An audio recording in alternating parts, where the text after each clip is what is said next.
ဒီနေ့နည်းနည်းနောက်ကျသွားတယ်ဗျာနော်7 နာရီထိုးပြီးလို့9 မိနစ်တောင်ရှိသွားပြီဦးဇင်းတို့ရသော်ဘုရားဟောကြားတော်မူတဲ့တရားဒေသနာတော်တို့ကိုတနာရီပူပူလောက်အချိန်ယူပြီးတော့နာယူချိန်ညိုရနှလုံးသွင်းမှတ်သားကြရအောင်ဒီကနေ့သာသနာတော်နှစ်2558ခုနှစ်ကောဇာတက္ကိ1385ခုနှစ်ဝါကောင်လပြည့်ကျော်6ရက်29ရက်8လပိုင်း2013ခုအင်္ဂါနေ့ညချမ်းအခါကာလမှာရန်ကုန်တိုင်းဒေသကြီးရန်ကုန်မြို့သာသနာရေးဝန်ကြီးဌာနဇဗုသီရိဓမ္မဗိမာန်တော်မှာဆင်ရင်ကျင်းပတဲ့ဓမ္မဒါနဓမ္မပူဇာတရားပွဲတစ်ပတ်မှာဓမ္မဒါနကုသိုလ်ရှင်များဖြစ်ကြတဲ့တောင်ဥက္ကလာပါမြို့နယ်73ရပ်ကွက်ဝရုဏာနာရေးငွေထောက်ပံ့မှုမိသားစုတို့ရဲ့ဓမ္မဒါနကောင်းမှုကိုအကြောင်းပြုပြီးတော့ဒီကနေ့ညပြည်သူပေါင်းသူတော်ကောင်းတို့မြတ်စွာဘုရားဟောကြားတော်မူခဲ့တဲ့တရားဒေသနာတော်တို့ကိုနာယူကြည်ညိုခွင့်ရကြတယ်။ဦးဇင်းတို့လည်းပဲမြတ်စွာဘုရားဟောကြားတော်မူခဲ့တဲ့တရားဒေသနာတော်တို့ကိုဟောကြားခွင့်ရပါတယ်။ဒီတော့ဒီကနေ့ညပြည်သူပေါင်းသူတော်ကောင်းတို့ကိုဦးဇင်းတို့ပါတရားဟောမှလဲဆိုလို့ရှိရင်ခုတ်တကနိကေရှရိယပိဋကပါဠိတော်မှာမြတ်စွာဘုရားဟောတော်မူခဲ့တဲ့ဂါထာပေါင်းများစွာရှိတဲ့အနက်ကအဲ့ဒီဂါထာပေါင်းများစွာတွေကဂါထာ3ပုဒ်ကိုအခြေခံပြီးတော့ဘေးမဖြစ်အောင်နေပါလို့တရားကောင်းစဉ်ပေးပြီးတော့ဟောပါမယ်လောကမှာတရားဓမ္မတို့ဦးဇင်းတို့တာမန်နားလည်ထားတဲ့ဘေးဆိုတာနဲ့မြတ်စွာဘုရားကိုယ်တော်မြတ်ကြီးဟောကြားတော်မူခဲ့တဲ့ဘေးဆိုတာမတူဘူးဆိုတာလေဒီတရားဒေသနာကိုနားပြီးတဲ့အခါမှာသိကြရမယ်တရားဓမ္မတို့ဦးဇင်းတို့တာမန်နားလည်ထားတာကတော့ရေတို့မီးတို့မင်းဆိုးမင်းညစ်တို့မချစ်မနစ်သက်သူတို့လူဆိုးတခိုးတို့တဘာဝဘေးအန္တရာယ်တို့အစရှိတာတွေကိုဘေးလို့အန္တရာယ်လို့နားလည်ထားကြတာသိထားကြတာအဲ့ဒါမြတ်စွာဘုရားကဒီဂါထာလေး3ပုဒ်ဖြင့်လူလောကကြီးမှာတကယ်ကြောင်းမဲ့ဖွယ်ရာကောင်းတဲ့တတ္တဝါတွေကိုတကယ်နှိမ့်ဆက်နိုင်တဲ့အစွမ်းရှိတဲ့ဘေးဆိုတာဘာကိုပြောတာလဲဂါထာ3ပုဒ်ဖြင့်ဘေး3မျိုးကိုဒီကနေ့ညသိခွင့်ရကြမယ်ပြီးရင်အဲ့ဒီဘေး3မျိုးကလွတ်မြောက်အောင်ဘယ်လိုကြိုးစားရမလဲတနည်းအားဖြင့်ဘေးမဖြစ်အောင်ဘယ်လိုနေရမလဲဆိုတဲ့နိလန်းကိုပါမြတ်စွာဘုရားကတခါတည်းညွှန်ကြားသွားတာပေါ့ဒါကြောင့်ဦးဇင်းတို့ဒီကနေ့ညဘေးမဖြစ်အောင်နေပါတဲ့တရားကောင်းစဉ်ကဒီတရားဒေသနာတော်ကိုမဟောကြားသေးခင်မနာကြသေးခင်မှာတရားတော်အလုံးကိုဟောကြားတော်မူခဲ့တဲ့ဘုရားရှင်ကိုယ်တော်မြတ်ရဲ့အင်မတန်အေးချမ်းကြည်လင်တော်မူတဲ့မဟာကရုဏာကိုသိစရာတရားလုံးစုံကိုသိတော်မူမြင်တော်မူတဲ့သဗ္ဗညုတဉာဏ်ဒီဟုသောပညာကိုထိုမဟာကရုဏာကုန်ပညာကိုနှစ်ပါးစုံတို့ဖြင့်ပြည့်စုံတော်မူတဲ့ဘုရားရှင်ကိုယ်တော်မြတ်ကိုယူသေးမြတ်တို့ရှိခိုးပူဇော်ကြအောင်စို့အလုံးလက်အုပ်ချီးမူပြီးတော့အာယုံပြုကြရအောင်ကရုဏာတိတလဟရယံပညာပိဇောတဝိဟတမောဟဓမ္မသာနရမရလောကကရုဝနေတုကတံဂတိဝိမု ढ ံကရုဏာတိတလဟရယံမဟာကရုဏာတော်ဖြင့်အေးမြသောစိတ်နှလုံးလေးရှိတော်မူပါပေထသောပညာပိဇောတဝိဟတမောဟဓမ္မအရဟတမတိဟုသောအရာဝလင်းဖြင့်ဝိဇ္ဇာတိဟုသောမိုက်မောင်းကိုဖယ်ခွာတော်မူပြီးထသောသာနရမရလောကကရုလူနာမြမတတဝါနန္ဒတို့ဤကြောက်ထီတန်တို့အလေးကရုပြုရာတဆူရီသောဆရာသခင်လည်းဖြစ်တော်မူပါပေထသောဂတိဝိမု ढ ံဒေဝမနုဿာနိရယနှင့်ပေတတရိစ္ဆာလာယရှိငါတန်သောဂတိတို့မှလေအထူးသဖြင့်ကင်းလွတ်တော်မူပြီးထသောဒုက္ကတံတတ္တဝါတို့အားအကျိုးများကြောင့်ဟုတ်မှန်သောစကားကောင်းကိုသာမျက်ဆိုတော်မူပါပေထသောဗုဒ္ဓသစ္စာ4ရပ်တရားမြတ်ကိုလက်ပေါ်တင်ထားပရမများကဲ့သို့ပြတ်သားထင်းနှင်းသိမြင်ပေတတ်ဘုရားရှင်ကိုယ်တော်မြတ်ကြီးကိုမေယံတရားဟောပုဂ္ဂိုလ်တရားနာပုဂ္ဂိုလ်ခေါ်ဆိုပညတ်ပရမတ်မှမူယုံနာနှဖြန်းဖြစ်ကြပါသောဘုရားတပည့်တော်တို့သည်ဝေါနေဝနာမှာကာယဝစီမနောချီ၍သုံးလီဒေါရပနာမဖြင့် ဒုက္ခယောကျိုးလက်ဆုံမောကရှိခိုးဥညွတ်ပါဤမြတ်စွာဘုရား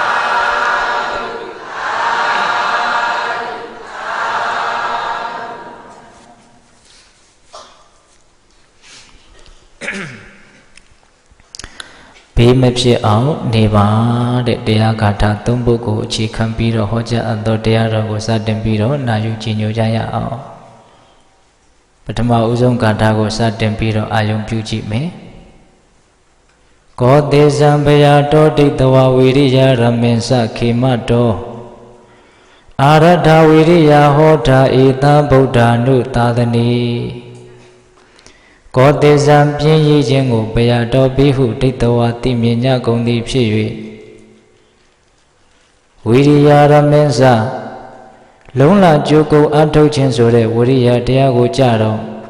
ခေမာတော်ဘေကင်းရဟုဒိတဝါတိမြညာကုန်သည်ဖြစ်၍အာရထဝိရိယလုံးလာကြိုးကုပ်အထုတ်ခြင်းဆိုတဲ့ဝိရိယစွမ်းနဲ့ပြည်စုံညကုန်သည်ဟောထဖြစ်ကုန်လောဧတာဤတိကဗုဒ္ဓ ानु သာသနိဖျားအဆူဆူတို့ရဲ့ဆုံးမဩဝါဒပါပေတည်းကောတိဇံဘယတော်ဒိဋ္ဌဝါပြင်းရည်ခြင်းကိုဘေးလို့သိရမယ်မြင်ရမယ်တဲ့ဝိရိယရမေသခေမတော်အာထုတ်ခြင်းဝိရိယတရားကိုကြတော့ဘေးကင်းရာလို့သိရမယ်မြင်ရမယ်တဲ့အဲ့ဒါလို့အမှန်အတိုင်းသိမြင်နားလည်ပြီးတော့အာရထဝိရိယဟောတာအာထုတ်ခြင်းဝိရိယအစွမ်းနဲ့ပြည့်စုံအောင်ကြိုးစားကြရမယ်ဧတံဗုဒ္ဓ ानु သာသနိအဲ့ဒါဘုရားအဆူဆူတို့ရဲ့အဆုံးအမဩဝါဒပါတဲ့အဲ့တော့ဦးဇင်းတို့တရားဓမ္မတို့တာမန်နားလည်ထားတဲ့ဘေးဆိုတာနဲ့မြတ်စွာဘုရားညွှန်ပြတော်မူတဲ့ဘေးဆိုတာမတူဘူးဆိုတာရှင်းမသွားဘူးလားရှင်းသွားတယ်မြတ်စွာဘုရားကဒီနေရာမှာဒီကထာဖြင့်ပြင်းရည်ခြင်းကိုဘေးလို့ပြောတာပြင်းရည်ခြင်းသည်ကြောင်းမဲ့ဖွယ်ရဖြစ်တယ်ပြင်းရည်ခြင်းသည်အန္တရာယ်ဖြစ်တယ်ပြင်းရည်ခြင်းသည်ဘေးဖြစ်တယ်လို့အတိအလင်းပြောတာနော်အထုတ်ခြင်းဆိုတဲ့ဝိရိယတရားကတော့ဒါဘေးကင်းစေတတ်တဲ့အရာတနည်းအားဖြင့်ဘေးကင်းရာပေါ့အဲ့ဒါကိုသိမြင်နားလည်ပြီးတော့ဝိရိယနဲ့ပြည့်စုံအောင်ကြိုးစားရမယ်အဲ့ဒါဘုရားအဆူဆူတို့ရဲ့အဆုံးအမဩဝါဒပါတဲ့တဆူသောဘုရားရဲ့အဆုံးအမတောင်မဟုတ်ဘူးနော်အေးအဲ့တော့ဒီနေရာမှာဦးဇင်းတို့ပြင်းရည်ခြင်းသည်ဘေးဖြစ်တယ်ဆိုတဲ့အကြောင်းဝရိယသည်ဘေးကင်းရန်ဖြစ်တယ်ဆိုတဲ့အကြောင်းကိုမပြောသေးခင်မှာပြင်းရည်ခြင်းဆိုတာဘာကိုခေါ်တာတော့ဝရိယတရားဆိုတာဘာကိုခေါ်တာတော့ဆိုတာကိုလည်းပဲအခြေခံကြကြနားလည်ထားသင့်သေးတယ်လို့ထင်တယ်။ဘာဖြစ်လို့တော့ဆိုတော့အလုတ်လုတ်တိုင်းတနည်းအားဖြင့်ကြိုးစားအထုတ်မှုဝရိယတိုင်းကိုမြတ်စွာဘုရားကချီးကျူးတာမဟုတ်ဘူး။ကြိုးစားအထုတ်မှုဝရိယတိုင်းဟာလည်းအာကိုးရာဘေးကင်းရာလို့မဆိုနိုင်ဘူးဒီနေရာမှာဘေးကင်းရာဆိုတဲ့ဝရိယမြတ်စွာဘုရားအလိုရှိတော်မူတဲ့ချီးမွမ်းတော်မူတဲ့ဝရိယဆိုတာကပိဿပေါင်းသူတော်ကောင်းတို့သိပြီးသား၄မျိုးရှိတယ်တဲ့ဝရိယဘယ်နှမျိုးရှိတယ်၄မျိုးရှိတယ်နံပါတ်1မဖြစ်သေးတဲ့အကုသိုလ်တရားတွေကိုမဖြစ်အောင်ကြိုးစားခြင်းဆိုတဲ့လုံလဝရိယ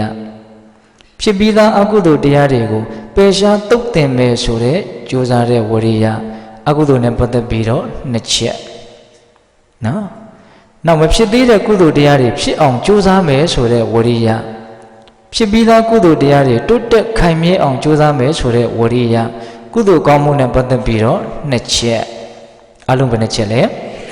၄ချက်ဒါကိုတမ္ပပဒံလုံလဝရိယလို့လဲဆိုတယ်တမ္မာဝါယမလို့လဲပြောမယ်ပေါ့အဲ့တော့ဦးဇင်းတို့ဒီနေရာမှာဒီဝရိယ၄ပါးကိုကိုယ့်ရဲ့ဘဝထဲမှာလက်တွေ့ချပြီးတော့နည်းနည်းနားလည်ကြည့်ရအောင်ဆိုကြပါစို့မဖြစ်သေးတဲ့အကုသိုလ်တရားတွေမဖြစ်အောင်ကြိုးစားမယ်ဆိုတာဘယ်လိုလဲတရားဓမ္မတို့ဦးဇင်းတို့မနေ့ဖြန်မှာတပတ်ခါမှာရှစ်နှစ်ခါမှာရှစ်ဘဝမှာအကုသိုလ်တွေဖြစ်ကြအောင်ပါဗျညင်းနိုင်သလားမညင်းနိုင်ဘူးအကုသိုလ်ဖြစ်အောင်ပါနော်လိုချင်စရာတွေ့ရင်လောဘဖြစ်အောင်ပါမကျေနပ်စရာတွေ့ရင်ဒေါသဖြစ်အောင်ပါဘာဖြစ်လို့အဲ့လိုအကုသိုလ်တွေကိလေသာတွေကလာမယ့်အနာဂတ်ကာလအနာဂတ်ဘဝမှာဖြစ်မှာလဲလို့မေးရင်အနုတ္တယကိလေသာကိုမပယ်ရသေးလို့နော်အနုတ္တယဆိုတာကအကုသိုလ်ဖြစ်ဖို့ကြုံလာရင်ဖြစ်မယ်ဆိုတဲ့အယံသင့်အနေအထားလေးလောလောဆယ်တော့မဖြစ်သေးဘူးပေါ့ ဖြစ်ခွင့်ကြုံရင်ဖြစ်မယ်ဆိုတဲ့အရန်တဲ့နေထားလေးအဲ့ဒါကိုဦးဇင်းတို့လေဒီစတော်ကြီးကတော့မိကျဆန်နဲ့ရမ်းပတ်ထဲမှာရှိတဲ့မိတောက်စေတတ်တဲ့တတ္တိလေးနဲ့တူတယ်လို့ဥပမာပေးတယ်မိတော့တကယ်ထမတောက်သေးဘူးရမ်းပတ်ထဲမှာမိရှာရင်လည်းမတွေ့နိုင်ဘူးမိကျဆန်ကောင်းလေးထဲမှာမိရှာရင်လည်းမတွေ့နိုင်ဘူးသို့တော့အဲ့ဒီနှစ်ခုပုတ်တိုက်လိုက်ရင်ရှဲကနေဆိုပြီးတော့မိတောက်ကတော့ထွက်မလာဘူးလားမိတောက်စေတတ်တဲ့တတ္တိကလေးရှိနေတယ်ဆိုတာကိုတော့ထင်ထင်ရှားရှားသိနိုင်တယ်အဲ့ဒါလိုပဲအနုတ္တယကိလေသာဆိုတာကိလေသာဖြစ်ခွင့်ကြုံလာရင်ဖြစ်မယ်ဆိုတဲ့အရန်တဲ့အနေထားလေးရှိနေတယ်နော်အဲ့ဒီအနုတ္တယကိလေသာဆိုတာမဲ့ညံနဲ့မှအစင့်စင့်အပြီးသက်ဖယ်ရှားတုတ်တင်နိုင်တဲ့အစွမ်းရှိတာအဲ့တော့ဒကာဓမ္မတို့ဦးဇင်းတို့တွေကမဲ့ညံဖူညံကိုတညံမှမရသေးတော့အဲ့ဒီအနုတ္တယတွေကအပြည့်အစုံပဲရှိနေတယ်ဆိုလိုတာကမိုင်မဲနိုင်ခွင့်အပြည့်အဝရှိနေတယ်အဲ့ဒါကိုကနားလည်ပြီးတော့အာဒီအကုသိုလ်တွေကတော့ဖြစ်အောင်မှာပဲအဲ့ဒီအကုသိုလ်တွေမဖြစ်အောင်ငါကြိုးစားမယ်အထူးသဖြင့်တော့ဘုရားသာသနာနဲ့တွေ့ရတဲ့လူဘဝကိုရနေတဲ့အခိုက်မှာအကုသိုလ်တွေဖြစ်နေမဲ့အထဲကဖြစ်အောင်မဲ့အကုသိုလ်တွေကအကုသိုလ်တွေဖြစ်အောင်မဲ့ဆိုရင်လေအပေကြလောက်သည့်အထိဆိုးဆိုးဝါးဝါငါမဖြစ်အောင်ကြိုးစားမယ်ဆိုတာတော့အ ਨੇ ဆုံးရည်မှတ်ညက်ထားပြီးတော့ကြိုးစားတဲ့နေတဲ့နော်အကုသိုလ်ကလည်းသူ့အဆင့်နဲ့သူရှိတာကိုနော်အပေကြလောက်သည့်အထိတော့မိုက်မဲတဲ့အကုသိုလ်ကံတွေငါတန်တန်မှဖြစ်ပေါ်မလာအောင်တော့ငါကြိုးစားမယ်ဆိုတဲ့ဝရိယဒါလက်တွေ့ကြကြဦးဇင်းတို့ပြောကြည့်တာနော်ဒါမဖြစ်သေးတဲ့အကုသိုလ်တွေကိုမဖြစ်အောင်တားဆီးတာနောက်ဦးဇင်းတို့ဖြစ်ပြီးသားအကုသိုလ်တရားတွေကိုပယ်ရှားတုတ်တင်ဖို့လည်းကြိုးစားရမယ်တဲ့ဆိုပါစို့တရားဓမ္မတို့ဦးဇင်းတို့အတိတ်ကာလအတိတ်ဘဝများစွာကအကုသိုလ်ကံတွေအနန္တပြုမိမှပြောမိမှတွေးမိမှဆိုတာတွေရှိနေတယ်နော်အခုခဏကလွဲလို့ပြီးခဲ့ပြီးသားကာလတွေဟာဒါအတိတ်ကာလပေါ့နော်အရင်ဘဝတွေကအတိတ်ဘဝတွေပေါ့အဲ့ဒါလို့အတိတ်ဘဝအတိတ်ကာလများစွာကအကုသိုလ်ကံတွေပြုခဲ့တာတွေမရှိဘူးလားအပရာပရိယဝေဒနိယကံလို့ဇာကသုံးတယ်လေဒီစတော်ဘုရားကြီးရဲ့စကားတော်ကိုယူပြောရရင်တော့ပုထုဇဉ်တတ္တဝါတဦးတယောက်စီမှာငရဲကြနိုင်ကြောင်းကံအနန္တရှိတယ်တဲ့တလိษံဖြစ်နိုင်ကြောင်းကံအနန္တရှိတယ်တဲ့အဲ့ဒီတော့ဒကာဓမ္မတို့ဦးဇင်းတို့တွေကစဉ်းစားရမယ်ဒါတွေကိုသိမြင်ပြီးတော့ငါဒီသာသနာနဲ့တွေ့တဲ့လူအဖြစ်ကိုရတဲ့အခိုက်မှာအ ਨੇ ဆုံးငါပြုတ်ခဲ့မှားခဲ့တဲ့အကုသိုလ်ကံတွေကအပေကြလောက်သည့်အထိငါရဲ့ဆိုးဝါးမှုတွေကိုငါပယ်ဖြတ်နိုင်အောင်ကြိုးစားမယ်ဆိုတဲ့ဝရိယမျိုးရှိရမယ်ခုဒကာဓမ္မတို့ဦးဇင်းတို့တွေကအခုလုံးလုံးစေအခြေအနေကောင်းနေပြီမလို့အပေကြသည့်အထိအပေကိုချနိုင်သည့်အထိဆိုးဝါးတဲ့အစွမ်းတွေရှိတဲ့အကုသိုလ်ကံတွေကိုရင်ဝယ်ပိုက်ပြီးတော့နေနေတာသူတို့အကျိုးပေးခွင့်ကြုံလာတာနဲ့ကိုကအဲ့ဒီဘဝတွေကိုတန်းပြီးတော့ရောက်သွားနိုင်တယ်ဟိုမြေတို့ရေတို့လေတို့နဲ့တွေ့ရင်အပင်ပေါက်လာနိုင်တဲ့လက်လက်ဆက်ဆက်မျိုးစီများလို့နော်ကမ္မပစ္စယတတ္တိအနေနဲ့အတိတ်ကာလအတိတ်ဘဝများစွာကပြုခဲ့မှားခဲ့တဲ့အကုသိုလ်ကံတွေရှိမနေဘူးလားရှိနေတယ်အဲ့ဒါတွေက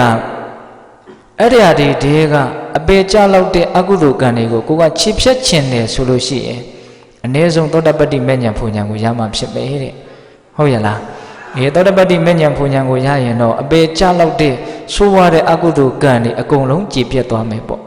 အနာဂတ်ကာလမှာလည်းပဲအပေကြလောက်သည့်အထိတော့ဘယ်သောခါကာလမှာမိုင်မဲတော့ဘူးပေါ့နော်အကုသိုလ်နဲ့ပတ်သက်ပြီးတော့နှစ်ချက်နော်အဲ့ဒါဝိပဿနာတရားကြိုးစားအထုတ်နေခြင်းသည်မဖြစ်သေးတဲ့အကုသိုလ်တရားတွေကိုမဖြစ်အောင်ကြိုးစားနေရရောက်တယ်လို့ဖြစ်ပြီးသားအကုသိုလ်တရားတွေကိုလည်းပေရှားတုတ်တင်နေအောင်ကြိုးစားရရောက်တယ်ဘာကြောင့်လဲသောတပတ္တိမဉ္ဇဉ်ဖူဉ္ဇဉ်ကိုရရင်အတိတ်ကာလကပြုခဲ့တဲ့အကုသိုလ်ကံတွေတဲကအပေကြလောက်အောင်ဆိုးတဲ့အကုသိုလ်ကံတွေကိုခြေဖြတ်ပြီးသားဖြစ်သွားတယ်အနာဂတ်ကာလမှာလည်းပဲအကုသိုလ်တွေဖြစ်မယ်ဆိုအောင်တော့အပေကြလောက်သည့်အထိတော့မဆိုးတော့ဘူးဟုတ်ရလားဒါကြောင့်မဖြစ်သေးတဲ့အကုသိုလ်ကိုမဖြစ်အောင်ဖြစ်ပြီးသားအကုသိုလ်ကိုပယ်ရှားဖို့ဆိုတဲ့လုံလဝရိယကိုဒီလိုအသေးစိတ်နားလည်ဖို့မလိုဘူးလားလိုတယ်နောက်တစ်ချက်မဖြစ်သေးတဲ့ကုသိုလ်တရားတွေကိုလည်းဖြစ်အောင်ကြိုးစားရမယ်လို့ဝရိယကိုအဲ့လိုမပြောဘူးလားပြောတယ်ဒကာဓမ္မတို့ဦးဇင်းတို့ရဲ့တန်တမှာမဖြစ်သေးတဲ့အကုသိုလ်မဖြစ်ဖူးသေးတဲ့အကုသိုလ်မဖြစ်ဖူးသေးတဲ့ကုသိုလ်တရားတွေအများကြီးမရှိဘူးလားရှိတယ်မဟကုတ်ကုသိုလ်တွေလောကုတ္တရာကုသိုလ်တွေမဖြစ်သေးဘူးပေါ့ဟုတ်လားအဲ့ဒါတွေကိုဖြစ်အောင်ကြိုးစားမယ် နောက်ဖြစ်ပြီးသားကုသိုလ်တရားတွေကိုတိုးတက်ခိုင်မြဲလာအောင်ကြိုးစားမယ်ဒီနေရာမှာဦးဇင်းတို့ဖြစ်ပြီးသားကုသိုလ်တရားကိုတိုးတက်ခိုင်မြဲအောင်ကြိုးစားမယ်ဆိုတဲ့နေရာမှာလူငယ်တွေနားလည်အောင်နည်းနည်းပြောကြည့်မယ်နော်၅ပါးသီလလုံတဲ့ကုသိုလ်ကံလေးမဖြစ်ဘူးလားဖြစ်ဘူးတယ်နောက်ဆိုကြပါစို့ချင်းလေးတစ်ကောင်ကြိုက်တယ်တက်လက်တက်နိုင်တယ်သူ့ကိုလည်းကိုနိုင်တယ်သို့တော့မတက်ဘူးဆိုပြီးတော့စောင့်စည်းခဲ့တာမျိုးမရှိဘူးလားရှိတယ်ဒီကုသိုလ်လေးဖြစ်ခဲ့ဘူးတယ်နော်နောက်တစ်ချိန်မှာဘယ်သောကာလမှာသူများတက်ကိုမတက်တော့ပါဘူးဆိုပြီးတော့အဲ့ဒါလောက်ထိတော့အမကန်ကျဲရှိပြီလားဖြစ်ဖူးပြီးသားကုသိုလ်ကံလေးတွေမခိုင်မြဲသေးဘူးဆိုတဲ့အဓိပ္ပာယ်သဘောပေါက်ရလားအေးဒါကြောင့်ပိဿပေါင်းသူတော်ကောင်းတို့အကုသိုလ်နဲ့ပတ်သက်ပြီးတော့နှစ်ချက်ကုသိုလ်ကောင်းမှုနဲ့ပတ်သက်ပြီးတော့နှစ်ချက်ကြိုးစားတဲ့လုံလဝရိယကိုဒီနေရာမှာမြတ်စွာဘုရားကဘေးကင်းတဲ့ဝရိယလို့ဟောတယ်တဲ့ပြင်းရည်ခြင်းဆိုတာကိုတော့အဲ့ဒါနဲ့ဆန့်ကျင်ဘက်လို့ဒါနားလည်ပြီးသားဖြစ်ရအကုသိုလ်ကိုဖယ်ရှားဖို့မကြိုးစားဘူးကုသိုလ်ကိုဖြစ်ပွားဖို့မကြိုးစားဘူးဆိုရင်ဒါကောသစ္စာပြင်းရည်ခြင်းပဲတဲ့အဲ့ဒါလို့သာပြင်းနေမယ်ဆိုရင်တော့ဒီပုဂ္ဂိုလ်ဘေးသင့်လိမ့်မယ်တဲ့နော်အဲ့ဒီနေရာမှာဦးဇင်းတို့ပြင်းရည်ခြင်းရဲ့အပြစ်ဝရိယရဲ့အကျိုးကျေးဇူးမြတ်စွာဘုရားမြောက်များစွာဟောထားတာရှိတဲ့အနက်ကတန်ရုပ်ပါဠိတော်မှာလာတဲ့ပြင်းရည်ခြင်းရဲ့အပြစ်နှစ်ပါးနဲ့ဝရိယရဲ့အကျိုးကျေးဇူးနှစ်ပါးကိုဦးဇင်းတို့ပြောခြင်းတယ်။ဘာဖြစ်လို့လဲဆိုတော့ပြင်းရည်ခြင်းရဲ့အပြစ်ကိုသိရလေလေပြင်းရည်ခြင်းကလွတ်မြောက်အောင်ကြိုးစားခြင်းလေလေဝရိယရဲ့အကျိုးကျေးဇူးကိုသိမြင်ရလေလေဝရိယရှိအောင်ကြိုးစားခြင်းလေလေဖြစ်မှာကိုဒါကြောင့်ပြင်းရည်ခြင်းရဲ့အပြစ်ကိုနားလည်ဖို့လိုသလိုဝရိယရဲ့အကျိုးကျေးဇူးကိုလည်းနားလည်ဖို့မလိုဘူးလားဗျာလိုတယ်အဲ့တော့ဦးဇင်းတို့ပြင်းရည်ခြင်းရဲ့အပြစ်နှစ်မျိုးကိုမြတ်စွာဘုရားဘယ်လိုဟောလဲဆိုတော့ဒုက္ခံဘိက္ခဝေကုတိတောဝိဟရတိဟောကိနောပါပကေဟိအကုတလေဟိဓမ္မေဟိမဟာတင်္စတတ္တထံပရိဟာပေတိအဓိပ္ပာယ်ကဘာပြောလဲဆိုတော့ချစ်သားတို့တဲ့ပြင်းရှိနေမယ်ဆိုလို့ရှိရင်ပြင်းနေတဲ့ပုဂ္ဂိုလ်ဟာလောလောဆယ်မှာကိုပဲသူ့ရဲ့စိတ်တည်အကုသိုလ်တွေနဲ့ရောသွားတဲ့အတွက်ကြောင့်ဆင်းရဲရဲပူပူလောင်လောင်နေရလိမ့်မယ်တဲ့ထပ်ပြောမယ်နော်အလုံးကိုသဘာဝကျပြီးတော့သဘောကျတဲ့အကောင်းတဲ့ဟောပြောချက်လို့ဦးဇင်းကထင်တယ်ပြင်းနေတဲ့ပုဂ္ဂိုလ်ဟာပြင်းနေတဲ့အချိန်မှာသူ့ရဲ့စိတ်တည်အကုသိုလ်တွေနဲ့ရောသွားတယ်တဲ့ဒီအသုံးလုံးလေးကိုဦးဇင်းကအလွန်သဘောကျတယ်ဟောကိနောပပကိဟိအကုတလေဟိဓမ္မေဟိစိတ်ဟာအကုသိုလ်နဲ့ရောသွားတယ်တဲ့နော်အထုံမှုကင်းပြင်းနေတဲ့အချိန်တိုင်းမှာစိတ်တည်ဘာနဲ့ရောနေတယ်အကုသိုလ်နဲ့ရောနေတယ်ဒါတရားဘာဝနာကိုကြိုးစားအထောက်တဲ့အလေးအထားရှိတဲ့ပုဂ္ဂိုလ်တွေပို့ပြီးတော့နားလည်နိုင်တယ်ပို့ပြီးတော့လည်းခံစားလို့ရမယ်ခန္ဓာမှာဖြစ်နေတဲ့သဘာဝတရားတွေကိုသိမြင်နားလည်ခြင်းမရှိနေတဲ့အချိန်တိုင်းမှာစိတ်ထဲမှာအကုသိုလ်ကကြီးတာနဲ့သေးတာပဲကွာမယ်ဖြစ်မနေဘူးလားဖြစ်နေတယ်ကိလေသာဟာကြီးတာနဲ့သေးတာပဲကွာတယ်ဖြစ်မနေဘူးလားဖြစ်နေတယ်ဒါကြောင့်အခုပြင်းရင်အခုစိတ်ဟာအကုသိုလ်နဲ့ရောသွားတယ်အကုသိုလ်ဟာစိတ်နဲ့ပေါင်းမိသွားတယ်အဲ့ဒါလိုအကုသိုလ်နဲ့စိတ်နဲ့ပေါင်းမိသွားတော့အကုသိုလ်ဆိုတာအပူမျိုးဖြစ်တဲ့အတွက်ကြောင့်အပူနဲ့ပေါင်းသောစိတ်တည်မအေးတော့အကုသိုလ်သည်အရှုပ်မျိုးဖြစ်တဲ့အတွက်ကြောင့်အရှုပ်နဲ့ပေါင်းသောဒီစိတ်တည်မရှင်းတော့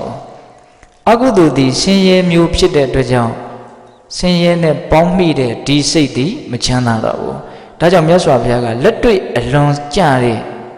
နော်ပြင်းနေခြင်းစိတ်တည်အကုသိုလ်နဲ့ရောပြီးတော့ဆင်းရဲရဲနေရလိမ့်မယ်လို့ပြင်းခြင်းရဲ့အပြစ်ကိုလက်တွေ့ကြပြောတာဟုတ်ရလားဒါပြင်းခြင်းရဲ့နံပါတ်1အပြစ်ပေါ့နောက်ဦးဇင်းတို့ပြင်းခြင်းရဲ့နံပါတ်2အပြစ်ကဘာလဲဆိုတော့မဟာတင်္စကြီးကျယ်လှစွာသော